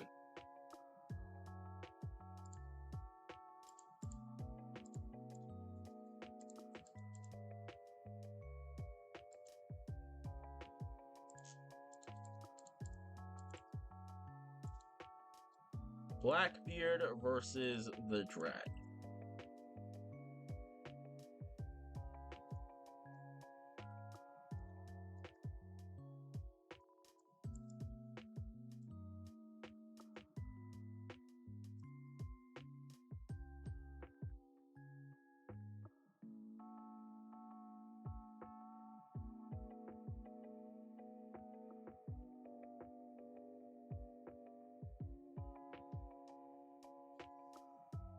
This is, I think, the first time I actually had to put units on. What? What are you... What was that one doing? What are you doing?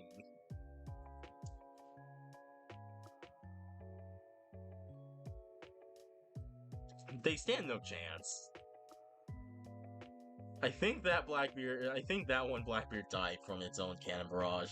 I do not feel like the Dragons killed it. I feel like both of these Blackbeards died from their cannon barrages.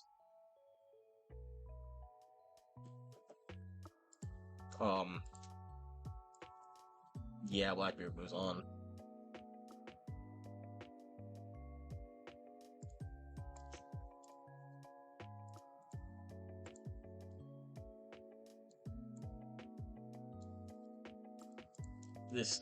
This shouldn't go well, but it can very much look. That's a lot of cannons. Oh, he's already transformed, and he's teleported in. Yeah.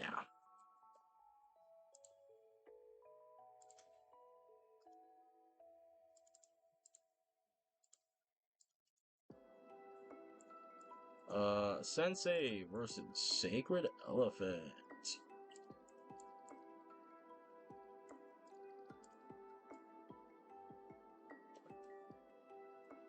Go. Okay.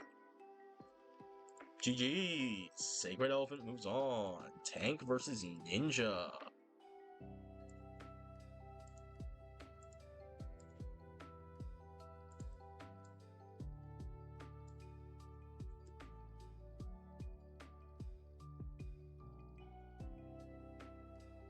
They're doing some damage. It's not the most.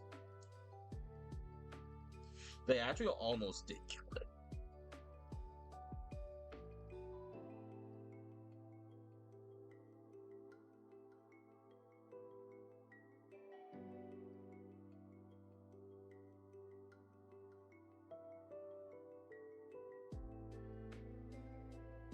Blue victory. Okay, that's game 3 for tank versus ninjas.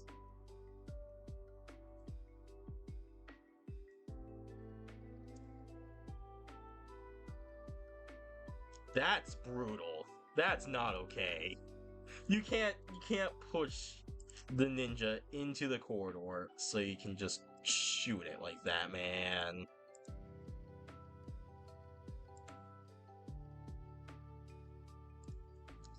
Vlad versus the Banshee.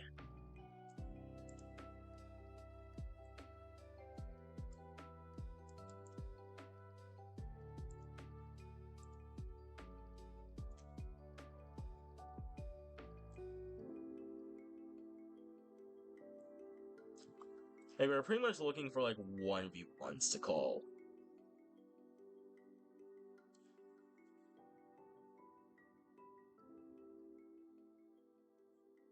Dude, they didn't even get any of the impales off.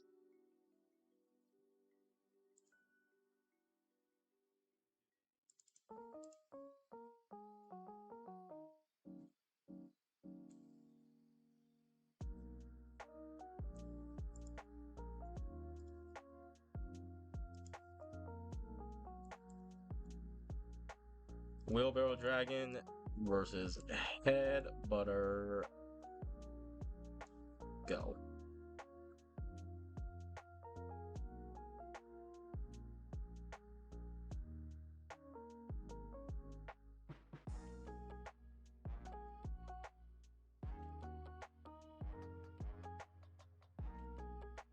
Oh, I'm seeing Jouster versus Bomb Thrower. I'm gonna give that to the. Oh, well, we might as well just while I'm there. It's like I think the Jouster's too fast to actually even be hit by the bombs. Okay, he isn't. He's kind of fast enough to avoid it, but you know.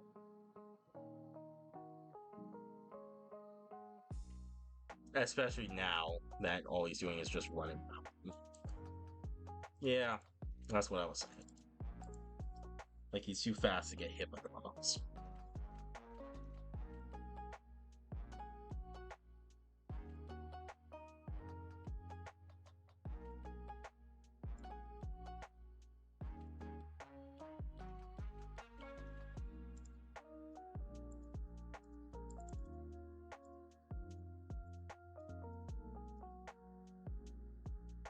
Artemis versus the Witch.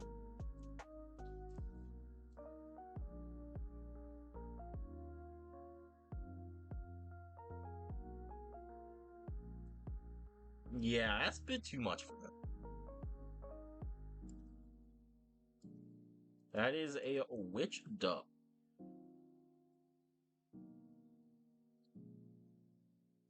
Skeleton Archer versus the Da Vinci Tank, and I'm pretty sure I've run this one in the past, and it's not great for Da Vinci Tank.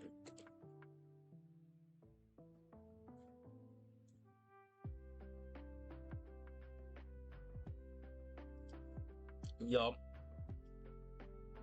Jarl versus Ballooner up next.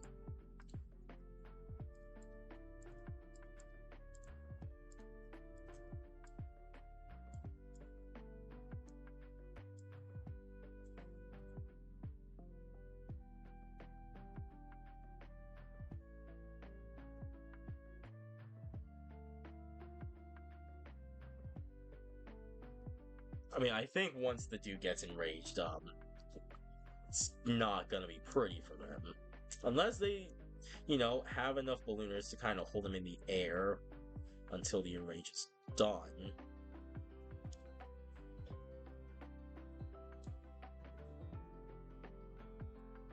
They didn't kill him with the actual ballooning tricks.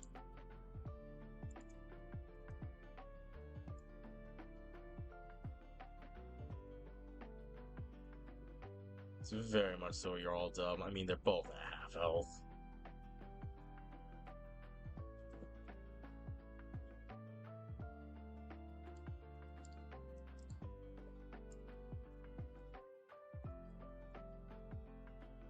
Painter versus Blow Darter. This doesn't feel like it should go very well for the Blow Darter. I mean, they have to kill 4 of them at least, and the Painter dodges. They will one-shot them, so that's 5, 6. They're getting there, but the Painters have made the distance, unfortunately, for the Blow Darters.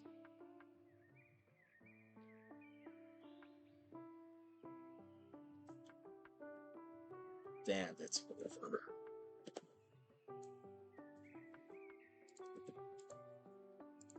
The Painter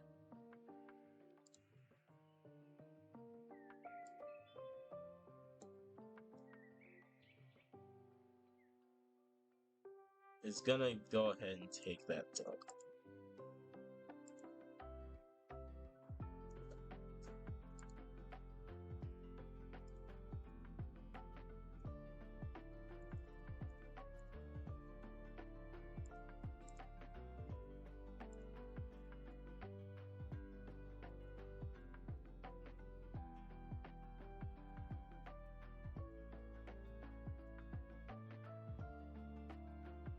We do not have enough space for this, like, at all.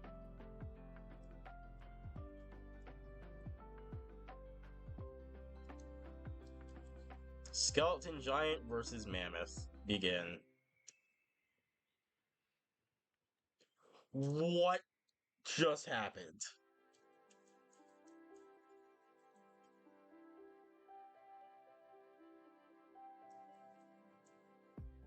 Like, they actually just sliced them up. I don't think I've ever seen a mammoth go down that fast.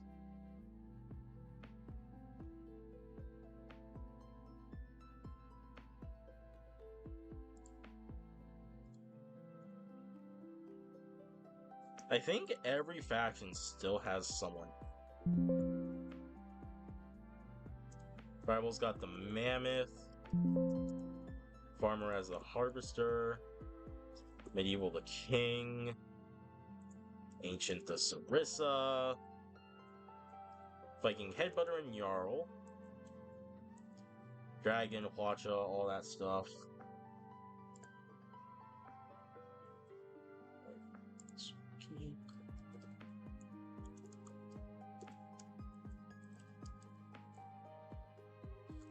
Yeah, I think every faction still has someone in, but this could be the first knockout we see. I'm pretty sure the Sarissa is the only ancient faction unit left.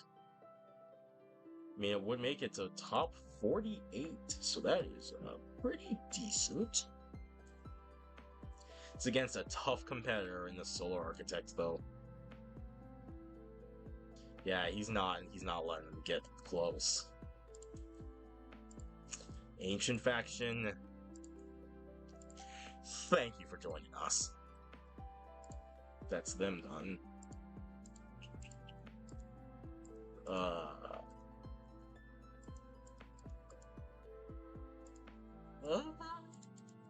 Dragon versus Lasso.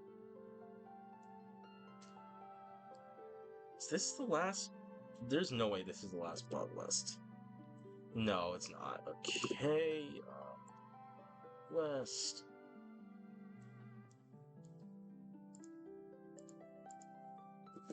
And then the light and dark factions still have stuff in, of course. That means there's only one Wild West faction member in the Deadeye.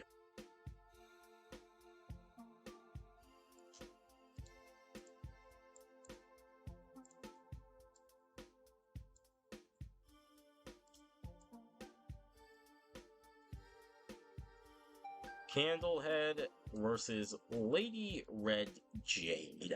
Begin.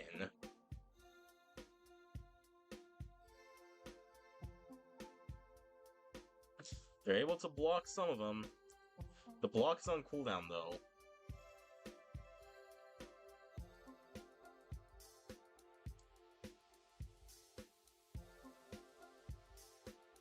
And like with the tornado swipe, if they actually, oh my god, No, Spooky still has the Skeleton Archer in bracket. So it doesn't look like they're gonna win this one. Oh, right to the back of the head with that kick. Oh, Red Jade's gonna take that though. I think the Sensei's run might be done here.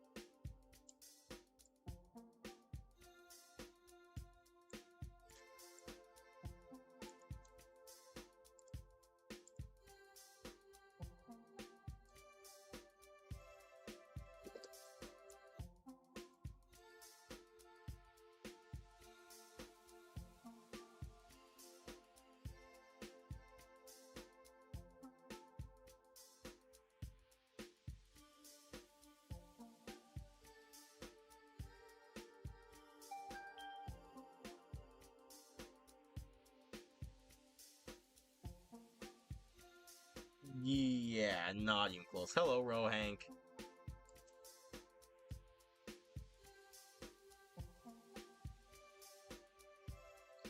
It's going to be a Raptor victory. Next up, Ninja versus Fencer. I was hoping we'd get to see a Ninja versus Sensei, but I don't think we will.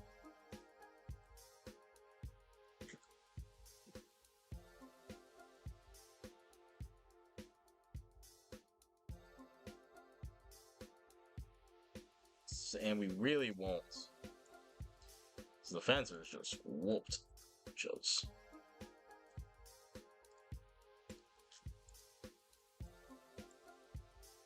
It's gotta be like, what, 8 Vlads? Or 5 Vlads, I mean, yeah.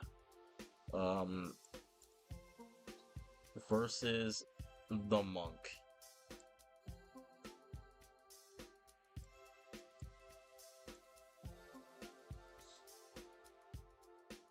Monka indeed.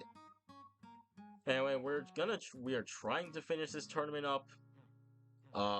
One faction is completely defeated already. We are in top 48 here. Losers bracket, so everyone that loses here is out of the tournament afterwards.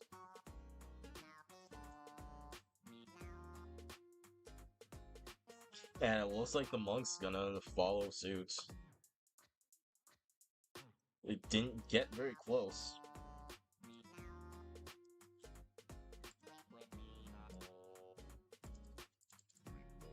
It's going to be a Vlad victory.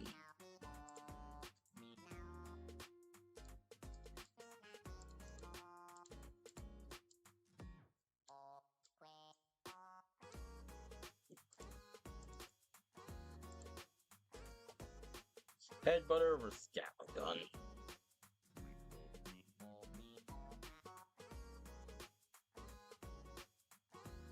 Oh, they're getting close.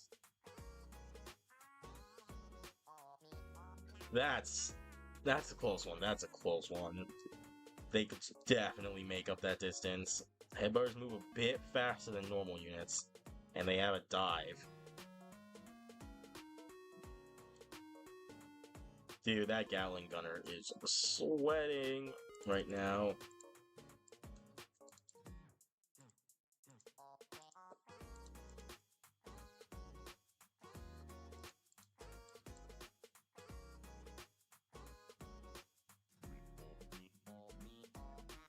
Wizard versus Artemis.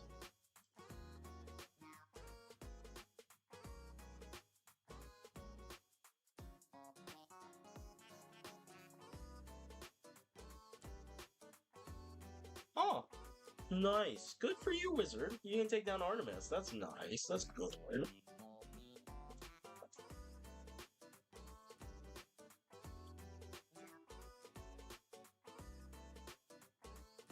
Well, you know, Artemis is not the most tanky unit to ever exist.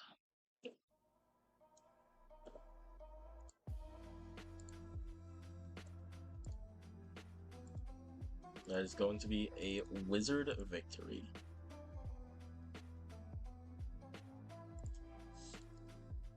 I don't feel like this goes well for the Void Cultists, but who knows?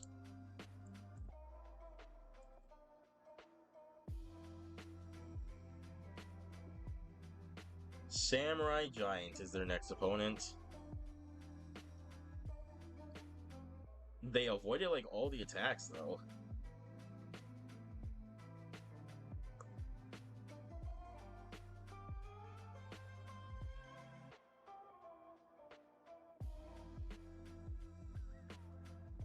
Yeah. Actually, this is good. Nope.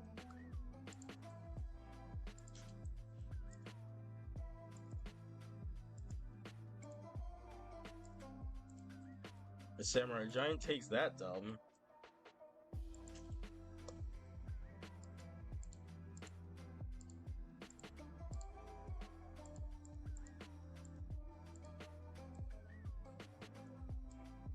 Da Vinci Tank versus Devout Gauntlet. This should go better for the Da Vinci Tank than the Skeleton Archer one went. Or not, because he's not going to kill any of them before they make up the distance. I mean, they got up close and then just kind of started dropping.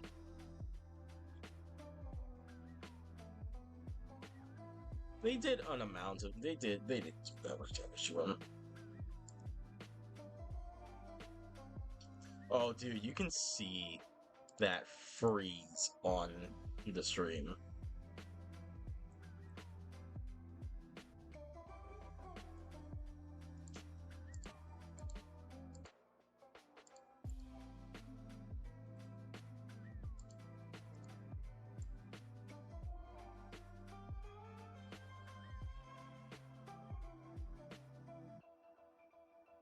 I don't even think... Okay, it does outrange them.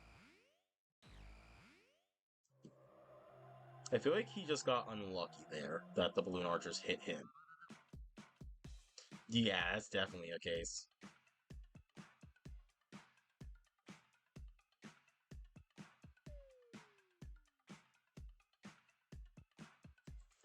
They did it twice, so, I mean, that is their victory.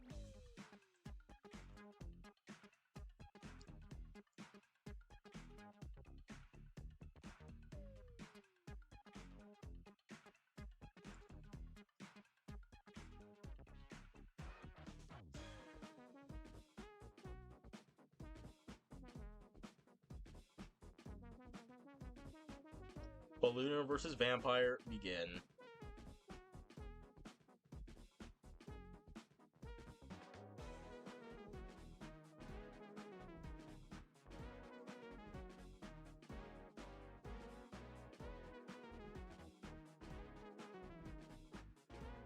That will be the end of the Ballooner's journey in this tournament.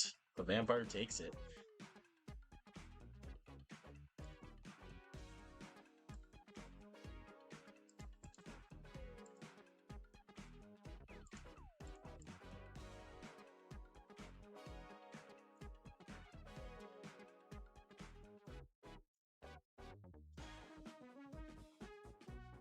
Blow Darter versus the Super Boxer.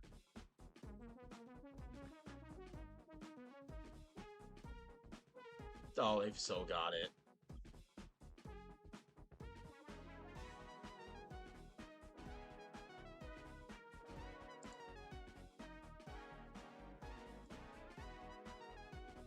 Like, of course, you want like as much of your faction to go as far as possible, but like at the same time, you gotta fend for yourself, you know.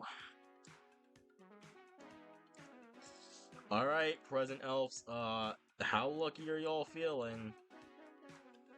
There's 22. That might be a bit much. We might have to tone that down. One of them died from the presence itself. Yeah, we're gonna have to tone it down. There's I don't think there's like any way that those mammoths take it against so many present elves. Let's try 9. That's still 9 summons for them, but like, what just happened?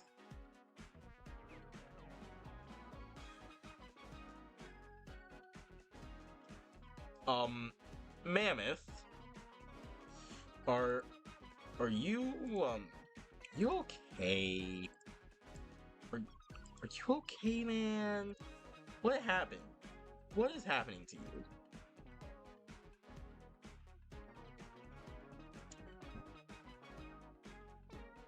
No, dude, the present just hitting the mammoth do actually do that much damage. Huh? Alright, King versus Thor. I don't even think it's gonna make that much of a difference if I have, like, one king or all three kings struck by lightning. Yeah, it really won't. The actual lightning is not really much of a factor. It's just the giant. It's just the king's claymore versus Mjolnir. And I mean, Mjolnir's a bit better. However, I do think the king won a melee-only tournament in the past, so I mean, we might as well give him the redo.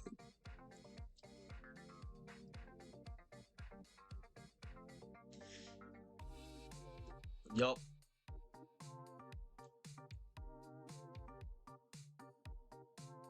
What is a king to a god? But what is a hammer to a giant sword?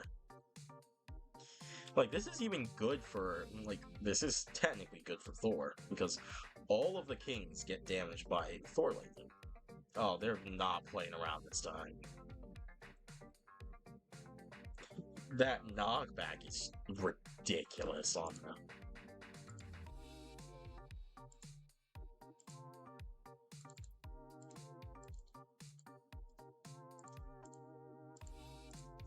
Harvester versus the Bomb Thrower.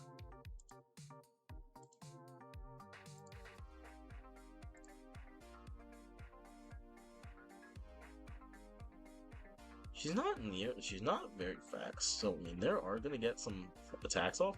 She doesn't one-shot them, are you kidding me?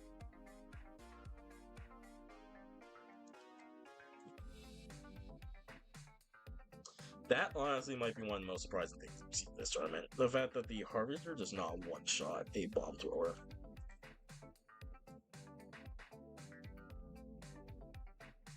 Okay, there you go. There's a one-shot for you.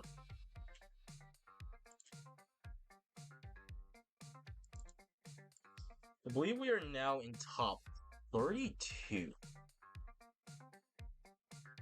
So let's do a quick check-in. There are no more tribal units.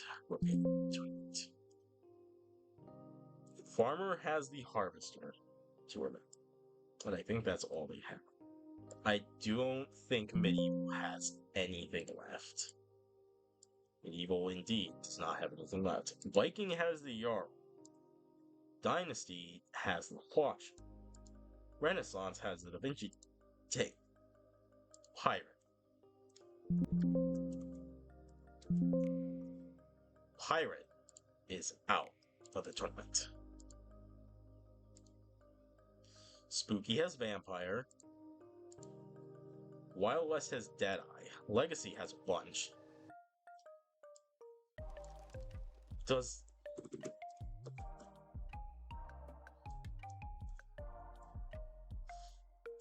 The Good faction has the Sacred Elephant.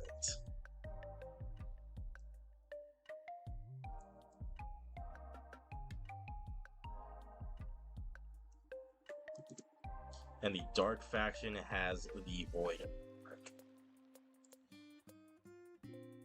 Let us continue then.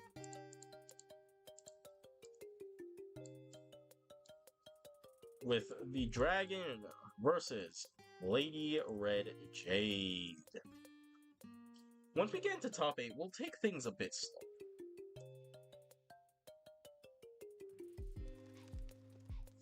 Yeah, okay, Dragon. I don't think that's how you're supposed to, I don't okay. I mean, I think I need to just take a step back to observe this instead. We can't capture all the glory. They won? We can't capture all the glory. What the hell?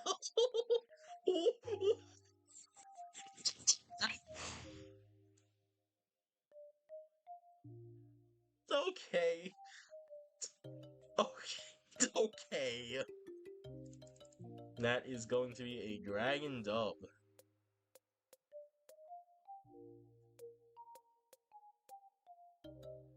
I don't think there's any way the President Elf gets close enough to the Gatling gun, but well, we have to run them all. The Da Vinci Tank versus the Solar Architect. It's gonna be really hard. So once we get to top 16, actually, we'll commemorate all of the normal faction units that are still remaining. Because it's really hard to make it far when there's so many secret units and legacy units, and those units are also good. Or you can get unlucky, get taken out by something, and then, you know. So I think we gotta go through this next round of winners and the next round of losers in order to get to that top 16.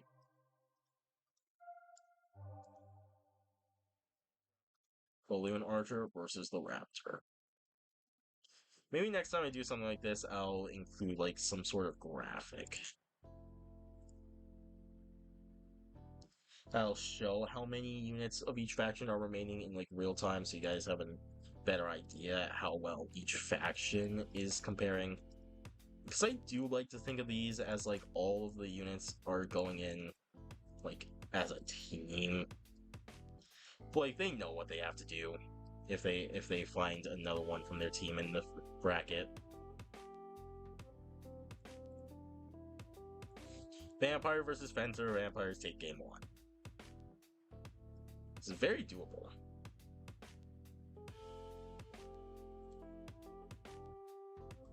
Just like that.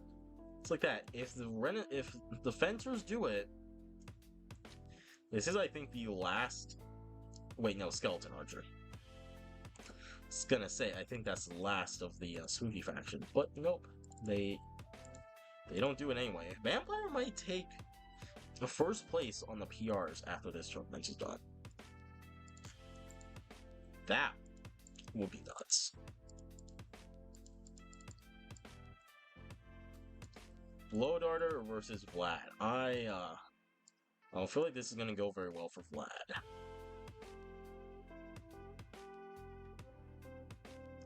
Yeah.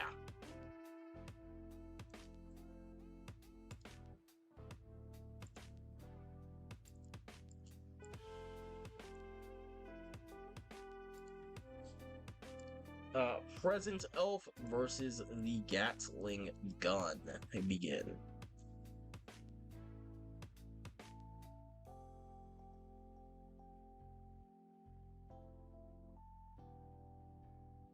The presents do act as like giant shields, but they don't have enough time to get up close. That is a Gatling Gun dub. And I mean, if you're cheering for the Legacy faction to win, this is not what you want to see right now. In Thor versus the Wizard. And I mean, I think all the Wizards are gonna get nuked right now, but not quite nuked, but pretty badly nuked. Or bombed, I suppose, struck. So we can do the whole thing where, like, just one gets absolutely decimated. And then that's the 10 of them left to fight against all these Thors. Which, I mean, if they lose this, they just kind of lose. Yup, okay. Okay.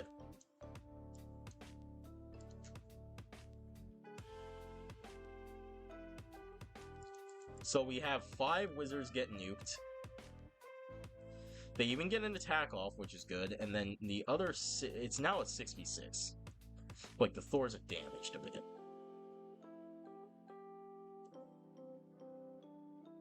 I think they got this. I think the Wizards got this. And a close dub for the over Thor.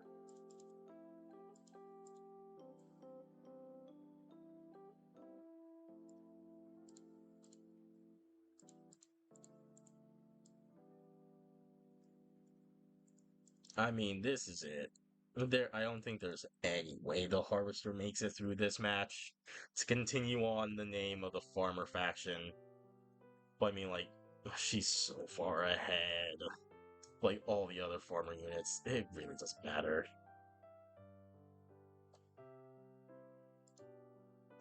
We'll also commemorate which unit had like the longest solo run as like their faction representative. That will be the farmer faction meeting, but oh, we don't know that actually. We don't know that. There could be one more. There isn't, but we'll see. Let's see. 1v1, Blackbeard and the Void Monarch.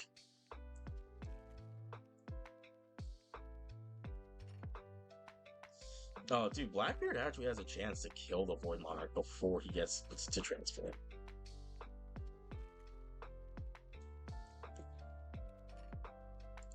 And I suppose afterwards too. Let's move him up a bit so he doesn't like get stuck on the like walls of this place.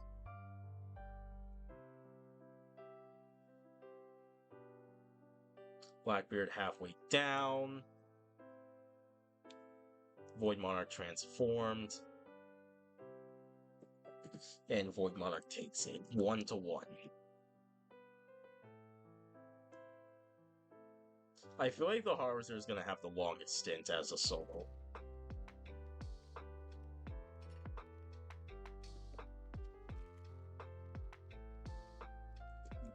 He didn't even attack at the last one. So the Void Monarch is gonna take that up.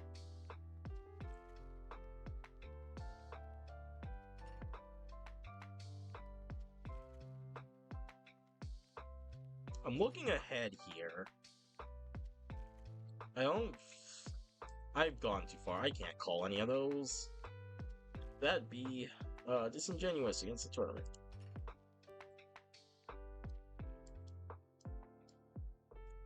Skeleton Archer versus Tree Giant to begin.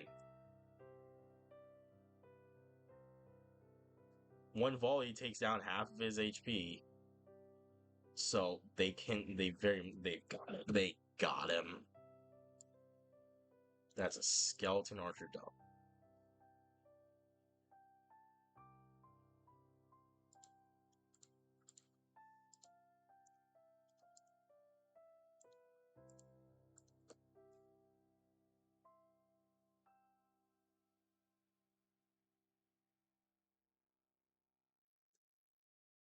Deadeye versus Sacred Elephant. Game 1 goes to Deadeye. Game 2.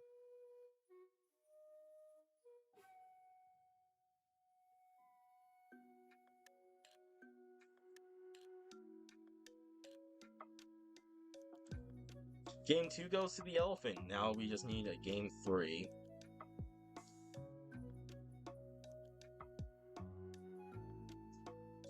And Game 3 goes to Deadeye, continuing to keep the Wild West faction alive.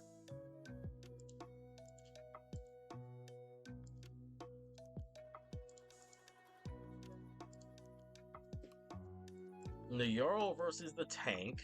Go. Well, that's not great. We need to rip this thing apart now. I mean, they got it tilted up so it can't hit its shots anymore. Oh my god. That is way closer than I feel like it should be. Can't get its shot off. That's fine. They can become invincible and wail on it. I don't think that's how you drive a tank. I wouldn't know. I don't own a tank.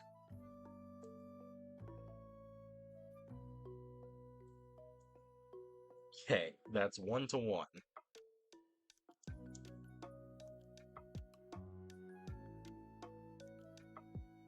Like, if the gun points into the ground, it could have a very good chance of,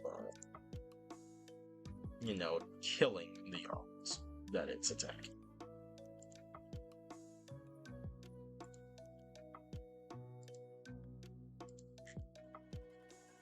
It doesn't need to. It takes that 2-1 victory. Keeping the Legacy's winner side alive. And I think Renaissance is all gonna be in the losers bracket here, with the Painter versus the Banshee.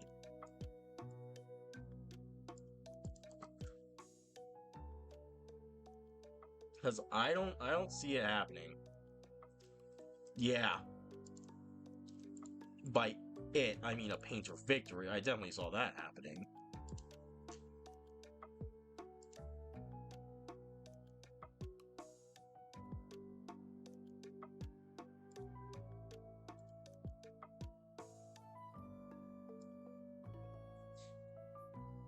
Skeleton Giant versus Wheelbarrow Dragon. I don't think I can actually make that much more than a 1v1.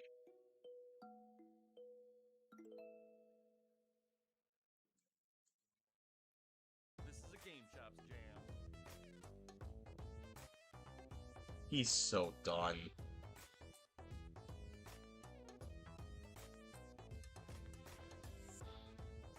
Like, Skeleton Giant, you can just step on the dude.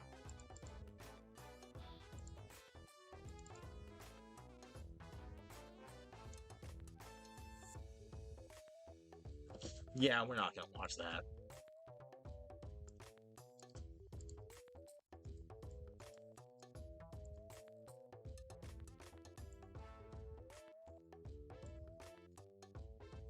Hwacha versus Witch. They missed. They missed one of them. That's not good. That's not good. That's not good for the Hwacha.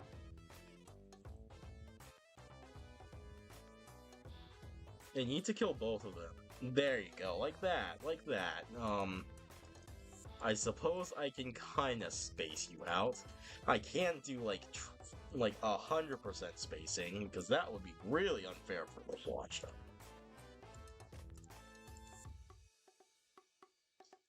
Like, I can't do something like that. That's just biased. That's just me saying, yeah, I want the witch to win that match.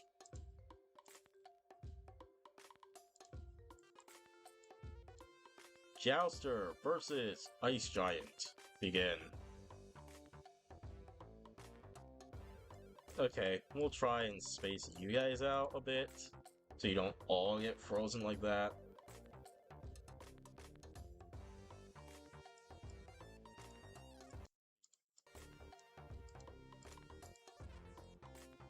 We'll space you out even more then.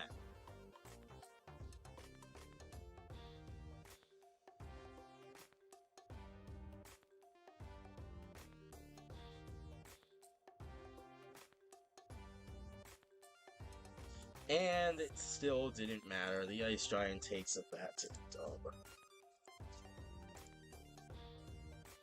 So I believe we are in we're in winners top 8. So that means we should be in losers top 24. And I don't think there are any farmer faction units left with us. Nope. Vikings got the Jarl Dynasty, the Hwacha, Renaissance, Da Vinci Tank, and Painter, Spooky Vampire, Wild West, Deadeye, Legacy has a couple. The good faction has the Sacred Elephant, the evil faction has the Void Monarch, and the Secret probably has like 10 units left in it. Alright. Let's get to it then. Blackbeard versus the Gatling Gun. Well, Gatling Gun, you had a good run.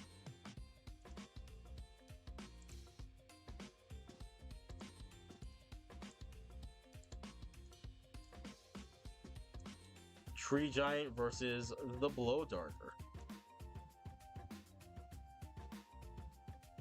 Do you go down in like 20 doses? Nope, you go down in like 40. And by down, I mean like to the ground.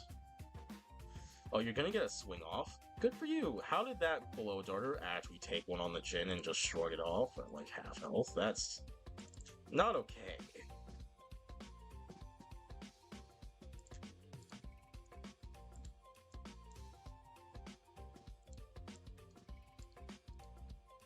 Ooh, that's not good. Sacred Elephant versus the Wizard.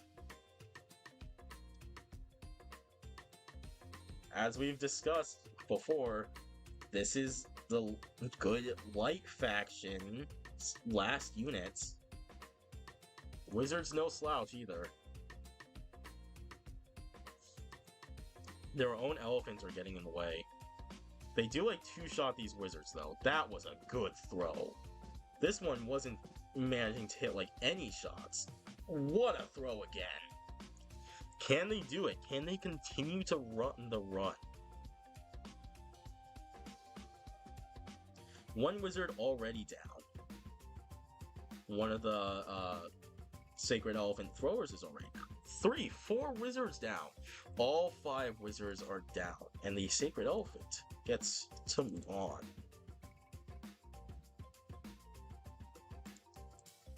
So that's also not a good one.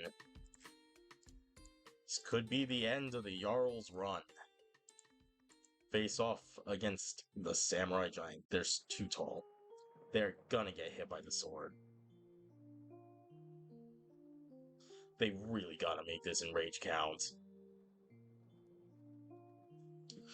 They got done it.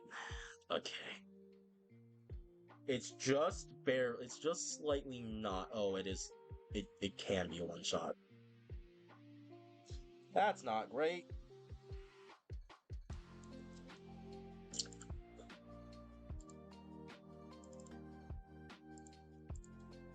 And sorry to any Renaissance faction fans. They're going to go into top 6. Well, actually, maybe that's good. Maybe you're happy.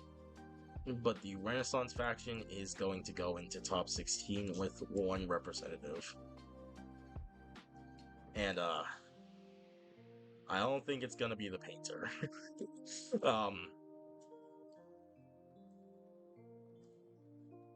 I don't feel like they're gonna have the damage output necessary to win this.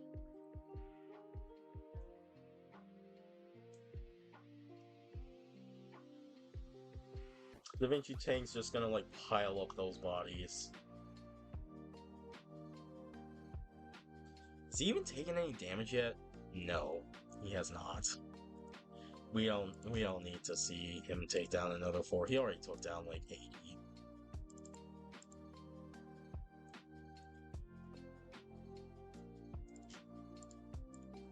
Wow. Alright then. The Wheelbarrow Dragon versus the normal dragon. Begin.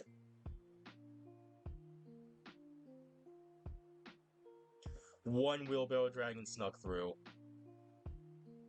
That's so enough. Oh, it's dead now. But the dude, the Wheelbarrow Pusher is a bit stronger than one of the Dragon Holders. And this time they kind of just spoiled up those dragons.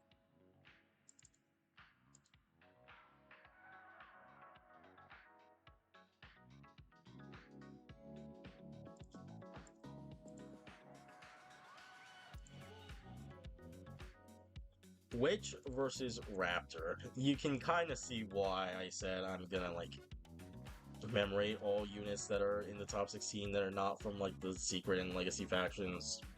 It's like we still have like half of the bracket remaining as Secret faction units. Secret faction made up like a 1/4 of the tournament. Raptor is not having a fun time here. It's gonna be the Witch's dub.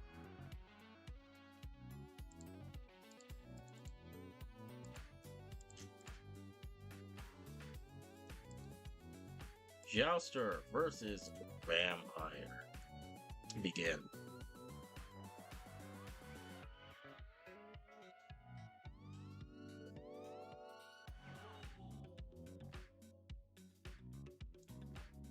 This is a weird fight. If they actually get him off the horse, they have a pretty good chance.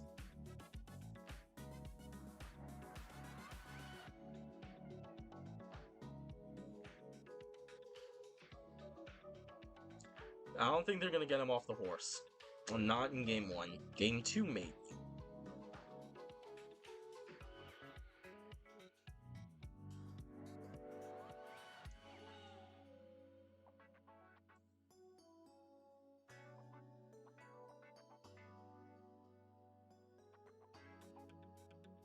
I don't really know what to say right now, because it's just the Jouster running in a circle around the vampires until one of them hits each other. They've almost got him off the horse. Dude, if that one got a bite off, that would have been him off the horse. Just like one more kick from the horse and that vampire is done. There you go. We are in the top 16. And I think that is the Viking faction leaving us with the Jarl defeated. The Spooky faction leaving us with the Vampire defeated. So let's quickly commemorate all the normal units that have made it through, that are not in the Legacy faction or the Secret faction. We can give a small shout out to the Legacy ones. In our losers bracket, the Blow Darter is the only Legacy faction unit there. Then there's the good factions, Sacred Elephant, and then the Renaissance factions, Da Vinci Tank and Jouster. In the winner's side, we have the Evil factions, Void Monarch, the Spooky faction, Skeleton Archer. So I don't know what you're saying. Welcome back, Spooky faction. Woo! Skeleton Archer. Woo! The Wild West Deadeye, the Legacy factions, Tank, and the Dynasty factions, Watcha. These units have a hard fight ahead of them. We're at a point where, I could see an argument being made for most of these units actually getting into the #1 spot for a tournament. Blow Darter versus Blackbeard. Will Blow Darter be able to continue on for the Legacy faction? Or will we see another secret faction unit make it into... Well, it's now top 12. It's not looking good for Legacy, for secret faction haters. It's close, though. Oh, they all lived. That's really good. Get him, Blow Darter. Solo, there you go. 1-1. We love to see game 3s here. All of them lived again. Oh, you gotta actually hit him. He's halfway dead.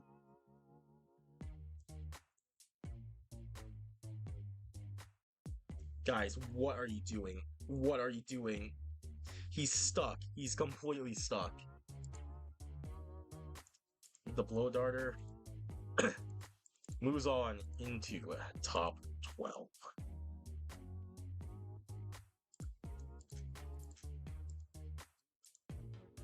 Now it is the Sacred Elephant's time to try and stop the secret faction's reign. That's not good. It's not a good... Oh, that is very much so not a good sign. Oh. I think we're gonna be saying goodbye to the Light faction. Finished by the Giant Katana of the Samurai Giants. The Da Vinci Tank, one of the Renaissance faction's 2 remaining members. Will it be able to handle all that fire? It loses game 1. It's not a great sign. And it loses game 2. That's an even worse sign. We hope Dragon moves on into top 12. Meaning the Renaissance faction's one hope left is the Jouster in a match that's a 1v1 against a witch that's gonna do that.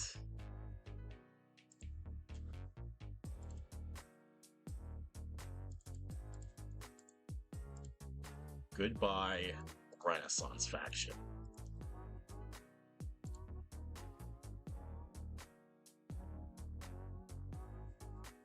Now then, we move on into winner's side top 8 with the Skeleton Archer that I did not forget about. Nope, I didn't forget about it at all. Versus the Void Monarch. It's already transformed.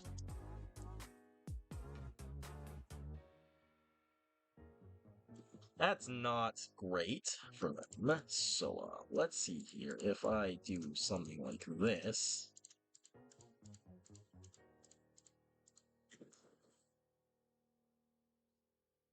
Like, really spread it out. Can they hit him with enough arrows before they all get teleported into well, piles of bones? It's gonna be close, and this is like super biased towards the Skeleton Archer, and it still does not matter. It's going to be the Void Monarch victory.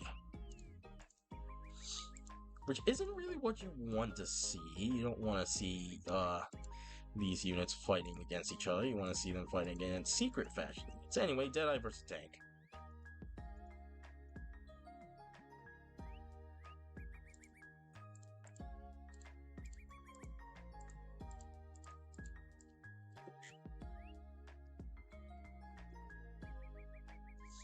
Oh yeah, that's definitely a Deadeye win. Okay, let me see here. Let's have it kill like 3 of them.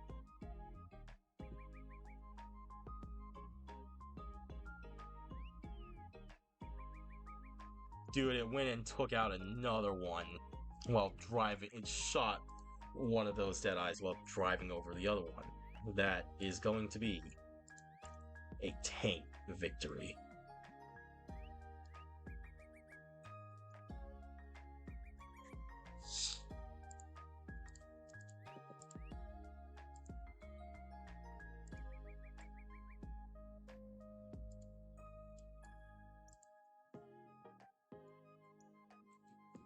Banshee versus Skeleton Giant.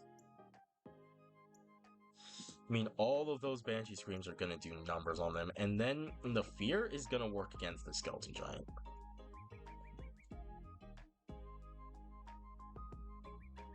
His special, unique ability as a secret unit.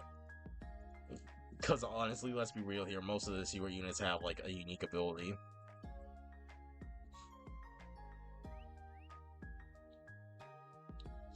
But his unique ability is gonna work against him. And that is a Banshee dub.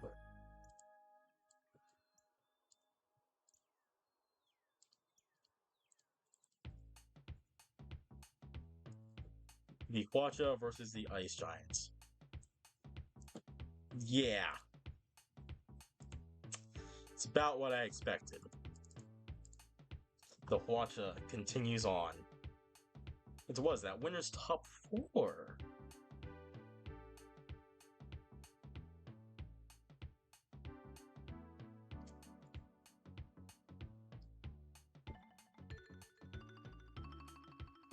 No eliminations just yet. Skeleton Archer versus Witch. They got it. They got it. I think they only need like 1 or 2 arrows to hit the Witch in order for it to die.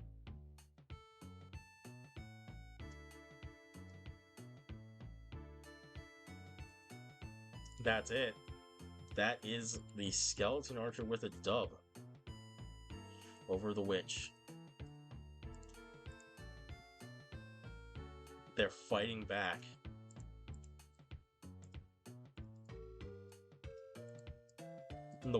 Deadeye versus Wheelbarrow Dragon. Let's go. Deadeye with a dub.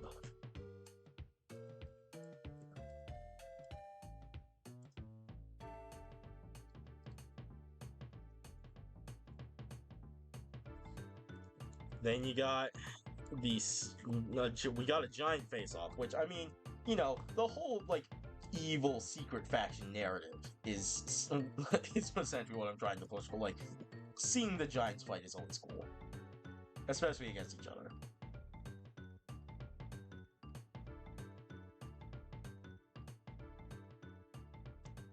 It looks like it's gonna be the Samurai's victory.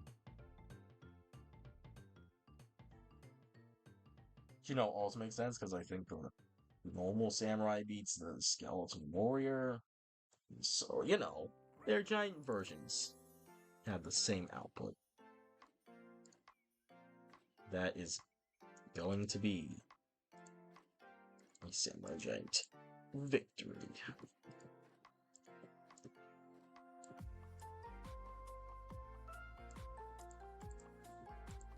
Blow Darter versus Ice Giant begin. If he doesn't go down in like 1 or 2 volleys, like down to the ground, he might not even go down to the ground at all.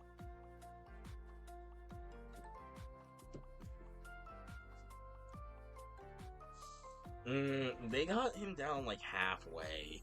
I don't think they had much of a chance here, but we can try doing like something like that. So he has even more way to walk.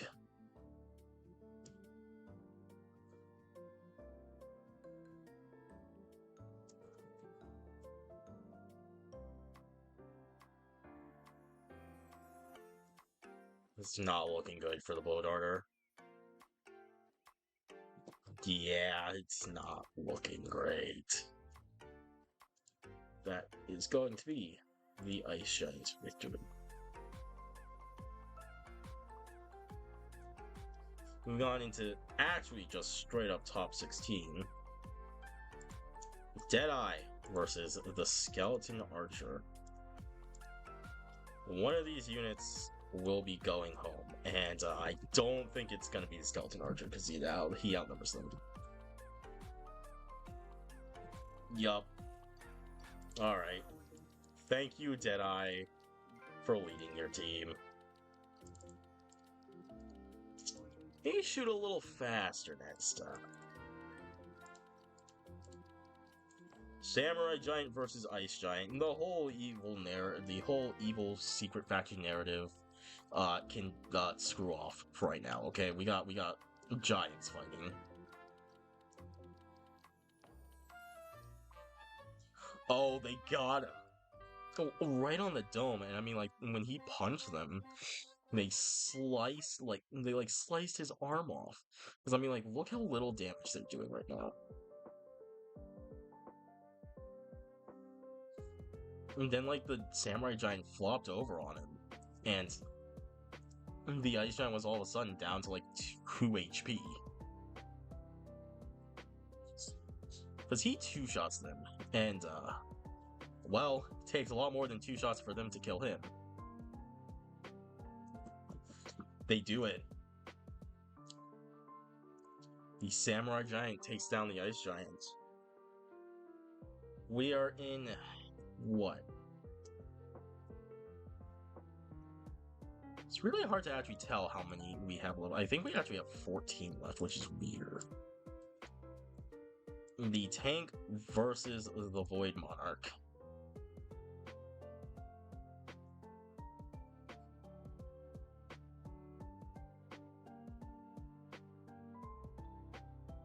Dude, what a teleport, but he's just getting run over.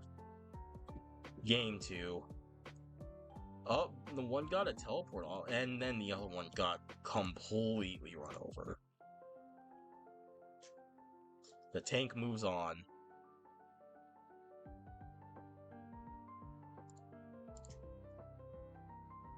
I don't think there's a very fun way to make this, like, a fair matchup.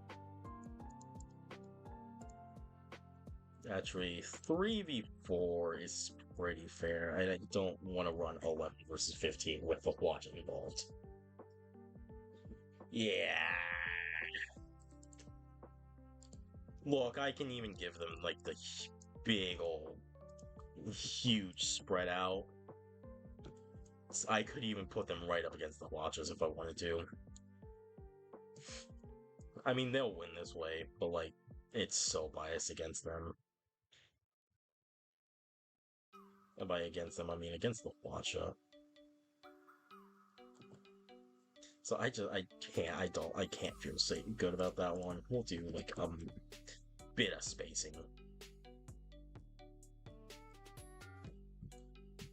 3 of them, 3 kills. Yeah, that's it. Watcha moves on.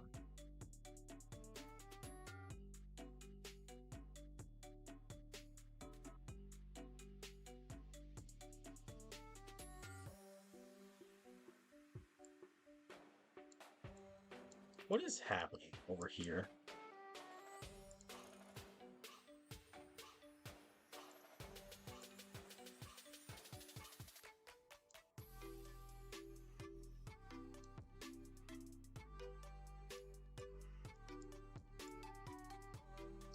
Oh, those are tiebreaker matches.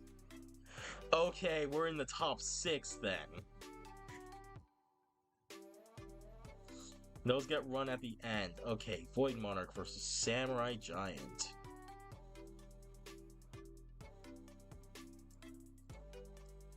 It's very confused because we have like 5 extra matches at the end of this to see.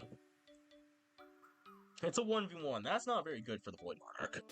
He's about to get supremely slapped. He didn't even teleport.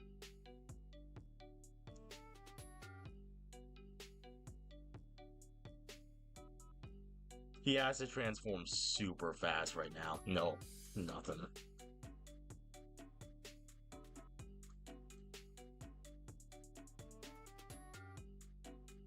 Yeah, stand on him? Nope.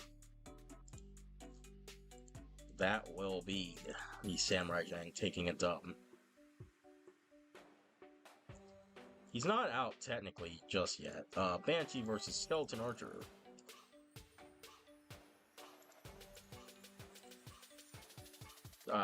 Don't think this one's gonna go well for you, Banshee, but welcome to try. Yup. Skeleton Archer gets that dub.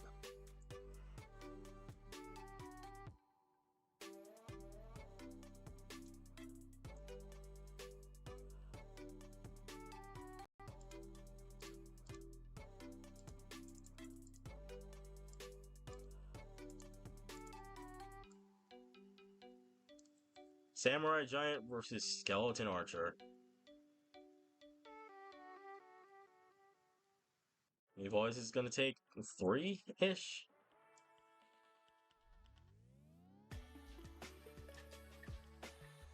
They're not gonna do it.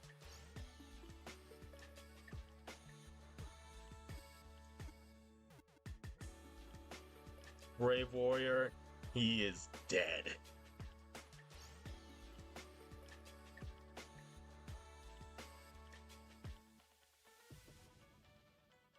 It's almost halfway down before reaching them. Now it just kind of has to walk along the line.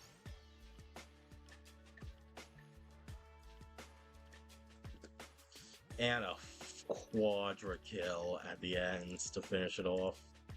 Samurai Giant moves on.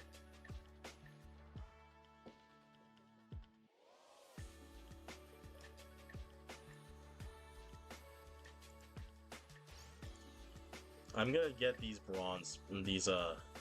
tiebreaker matches out of the way here. So they're a little bit in the way. We have Blackbeard versus the Jouster. That's 12. 13. There we go.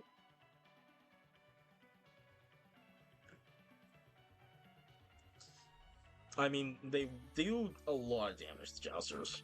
Blackbeard will also do a lot of damage. Looks like it's a bit too much for the Jousters to compete with.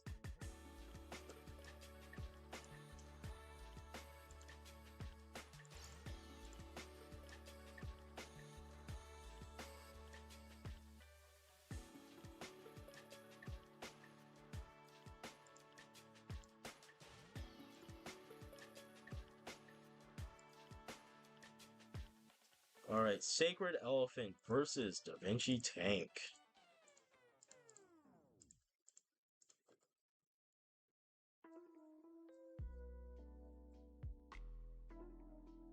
Like, they deal some damage.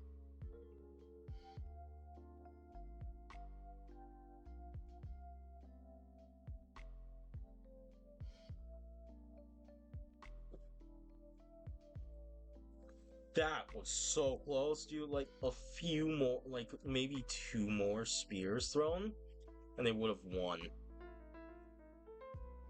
Dude, Da Vinci is not playing around this time. He is focusing hard.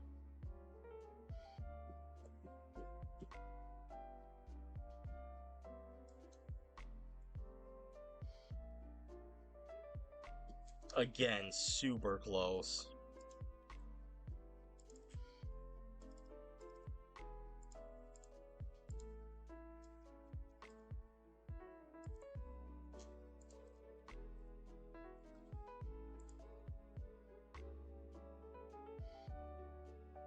Oh, there's still more. Oh my god, there's so many of these things. Okay, Renaissance, good. Okay. The Blackbeard versus the Da Vinci Tank. Aha.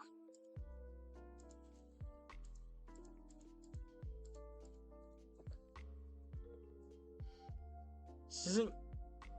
Yeah, okay.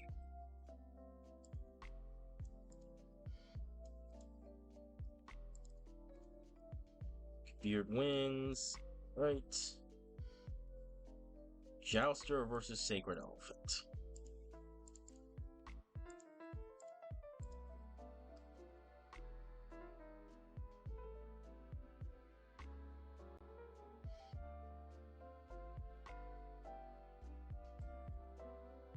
Okay, that is a Jouster dub.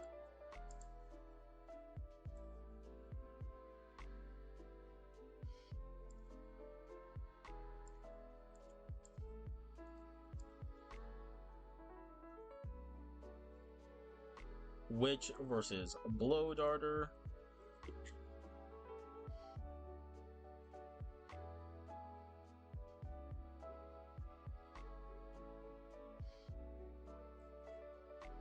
Which we get a Witch dub.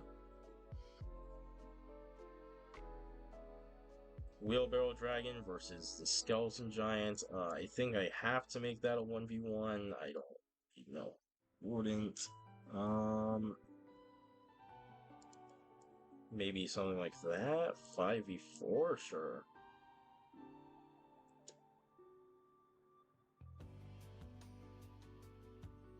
That one phase through the floor. And we're done there.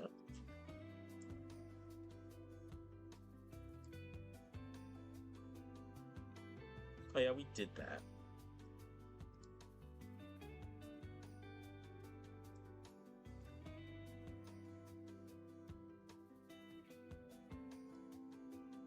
We got the Witch up next versus the Skeleton Giants. Got a lot of tiebreaker matches I gotta run.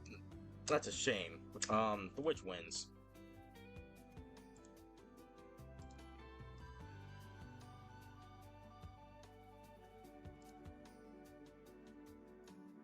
Next up, Wheelbarrow Dragon versus the Blow Darter.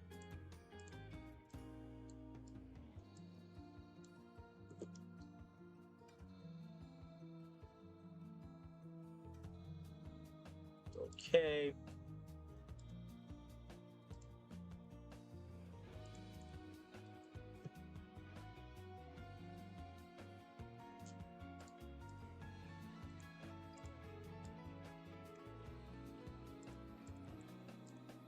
Deadeye versus Ice Giant.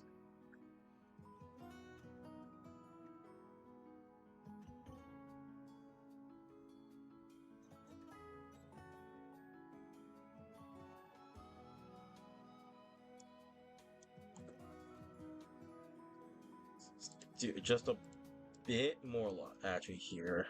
If I do spread them out, something like that, I think, is decently fair. He can't Ice Breath them all down in one go, but I mean, he can walk along the line and do it.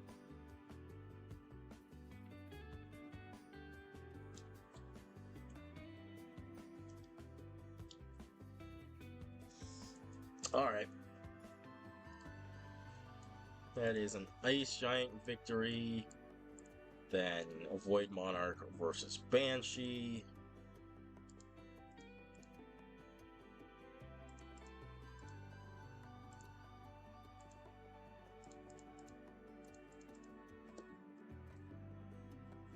We'll just do 3v1. He can teleport on top of them anyway. They're gonna need the numbers advantage. Hasn't even transformed. Okay. He didn't even transform in that one.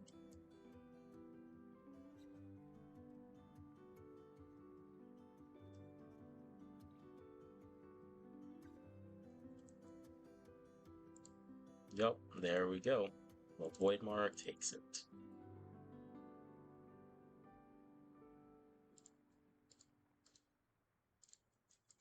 Alright, we move on to the Tank versus the Hwacha. Yeah. Okay. The Hwacha moves on into top 3, and, well, I mean, he's almost got the dub there. It's gonna be the Tank versus Samurai Giant.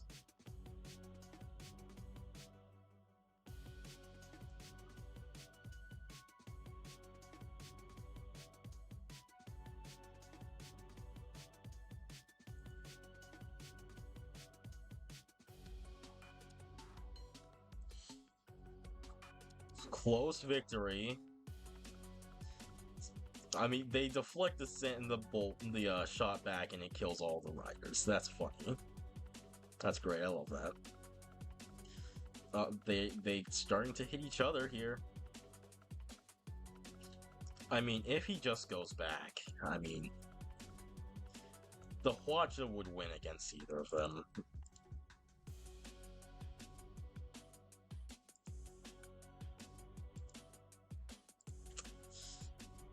However, we can try this, having them all really close together. Even one Hwacha Wally takes out the Tank. And I think that's it.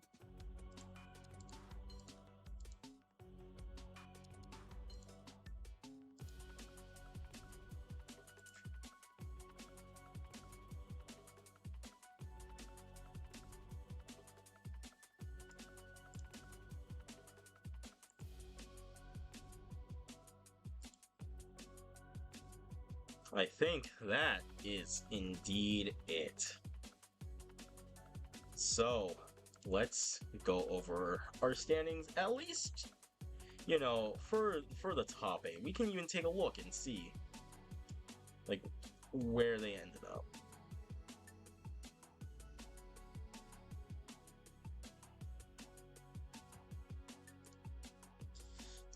I should get something.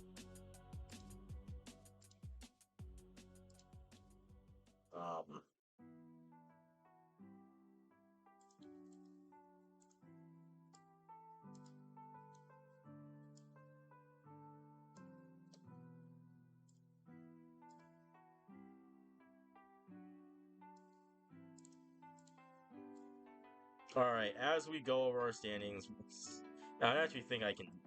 We'll see if that works. The Deadeye comes in at 8th place.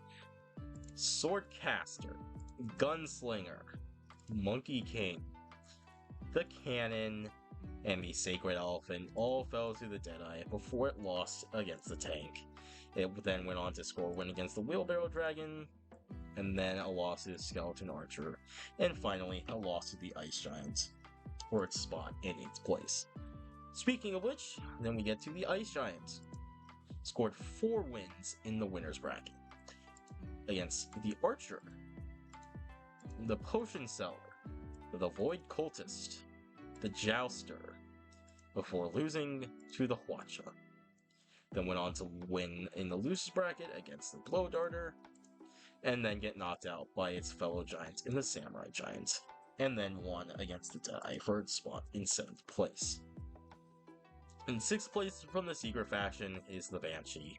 On the winner's side, it took down the Captain, Cavalry, Vlad, the Painter, and the Skeleton Giant. One of those units is not like the others. That went on to lose to the Hwacha, and then to the Skeleton Archer, and finally to the Void Monarch for its spot in 6th place. In 5th place then is the Void Monarch. In winner's side, it took down the Teacher, Thor, Candlehead, Blackbeard, and the Skeleton Archer before losing to the Tank, and then the Samurai Giants. And then it, of course, took home a tiebreaker win against the Banshee for 6th place. In 4th place is the Skeleton Archer, with winning in the winner's bracket. It won against the Pharaoh, the Pirate Queen, the Da Vinci Tank, and the Tree Giant before losing to the Void Monarch. And then went on to score wins in loser's bracket against the Witch, Deadeye, and the Banshee before losing to the Samurai Giants. In 3rd place is the Samurai Giant, who actually started off with a loss against the Spear Thrower. So it then went on a tear through loser's bracket against the Snake Archer, the Pirate Queen, the Hoplite, Void Cultist, Harvester, Jarl, the Sacred Elephant, the Skeleton Giant, the Ice Giant, the Void Monarch, and the Skeleton Archer before losing to the Tank. And in 2nd place is the Tank. In winner's side, it took down the Devout Gauntlet, the Boxer, the Ninja, the Jarl, Deadeye, and the Void Monarch before losing to the Hwacha. It then went down into losers, where it took down the Samurai Giants and then lost again to the Hwacha. Which means that the Hwacha is our top unit for today, with an 8-win streak against Ullr, Lady Red Jade, the King, the Witch, the Ice Giant, the Banshee, the Tank, and the Tank again. And you know, with that record, it really shouldn't surprise you that the Hwacha took home the dub. It is, at the end of the day, a pretty good single target unit. And it was able to outnumber most of the units that it went up against in this tournament. So then, while that match is still going on, it's not anymore.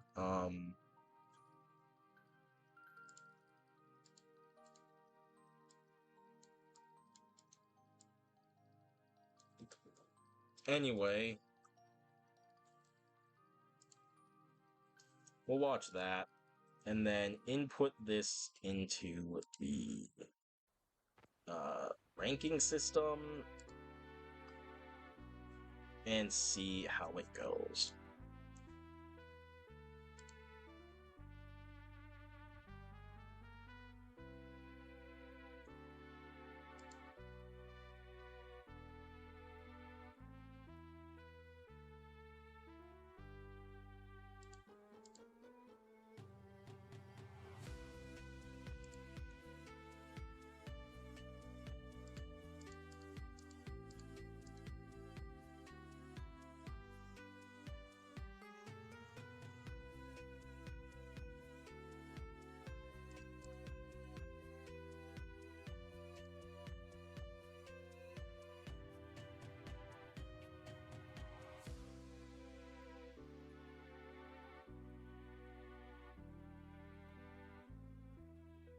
So as the last thing we do here, it's also almost 12, so we will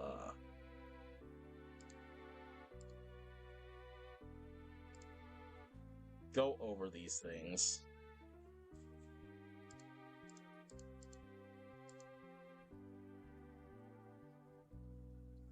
The Ballista still remains in the #1 spot in the PRs, despite finishing in 49 there, which is not its worst placement ever. It's had 2 bottom placements. In Best of the Best, when I did that long time ago, and in the Renaissance randomized bracket #2. It's also had low placing finishes in the Wild West tournaments, probably all units at that point. In a 65th place, all units before Wild West on the Maze map at 33rd place, and that seems to be it. Steam tabs continued, like all units that have been in every single thing. It placed 17th out of 18th in a round robin. Season 1 finale, it placed 22nd out of 35. And in all units present in tabs 1, all 17th out of 32.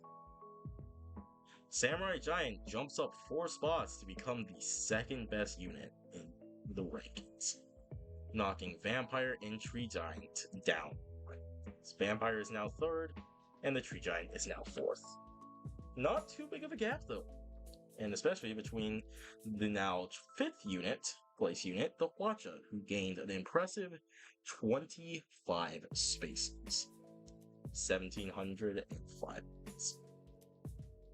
Blackbeard lost a space, going down to 6th. Ice Giant gained 2, Skeleton Archer gained 5.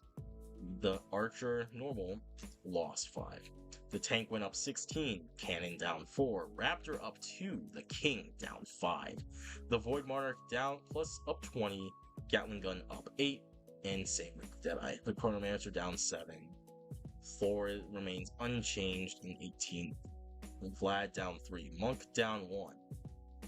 Exiled Sentinel down 11 in now 22nd place. The Musketeer down 12 in now 24th place. The Witch gains an impressive 49 spots to claim 25th spot on the PRs in all time. Wizard in 14. Vinci Tank, another big mover, moving up 17. Uller lost 16. Halfling lost 19. The Blow Darter gained 23. Present Elf gained 13. The Harvester went up 24 spots to become 40th. It's not that good. I have misplaced my confidence in Harvester. The Fencer has gained 15 spots to become 42nd. Jarl gained 23 to become 43rd. How many more big movers do we have here? The Farmer lost 15 spots, dropping to 50th place. Wheelbarrow Dragon gained 51 spots to become 54th in the rankings. Banshee gained 35 to become 56th. Not a couple here. Painter gained 24 to become 62nd. Here, Scarecrow lost 24 and Blunderbuss lost 23 to become 65th and 67th. The Reaper lost 22 to become 67th. A bunch of big losers here in the 70s. Infernal Whip down 19 and now 75th spots.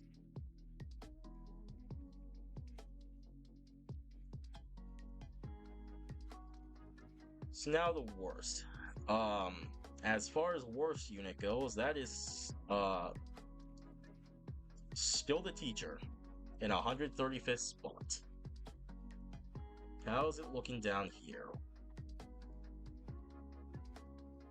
Hay Barrel lost 6 places at the bottom of the list.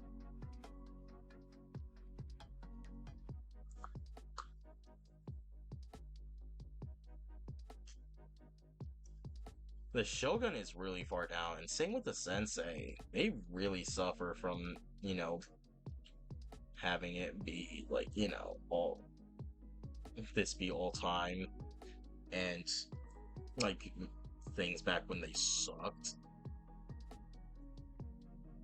How is the cheerleader 99th?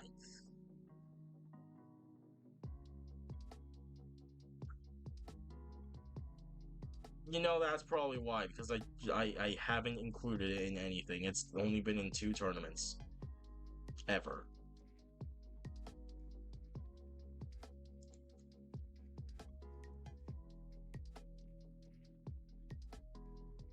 Alright, it is midnight. I will be ending our stream here, and we will find someone to raid.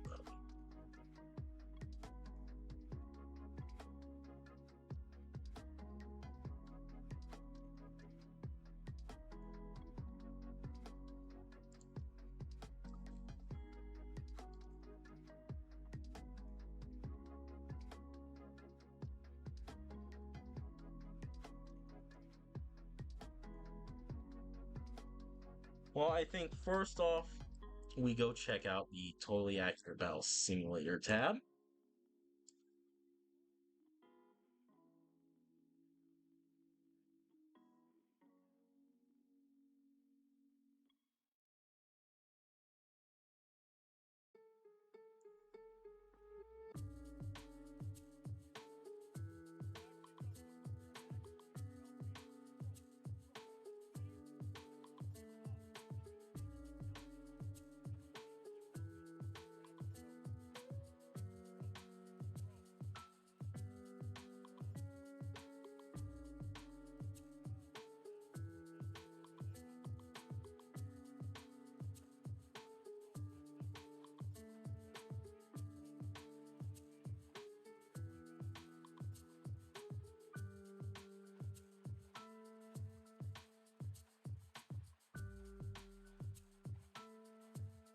We'll keep that on our radar here.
Do any of you guys have someone you would like me to raid?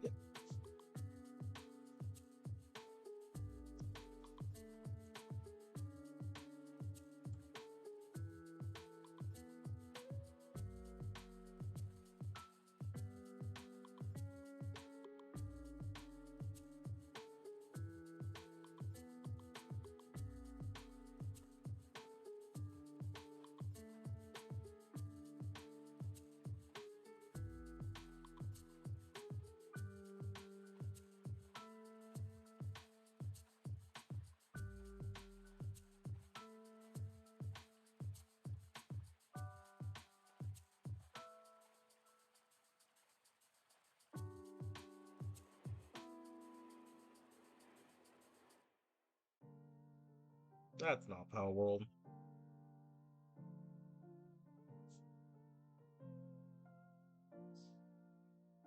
You know what? We'll hit Tammy Mitsuki, I think.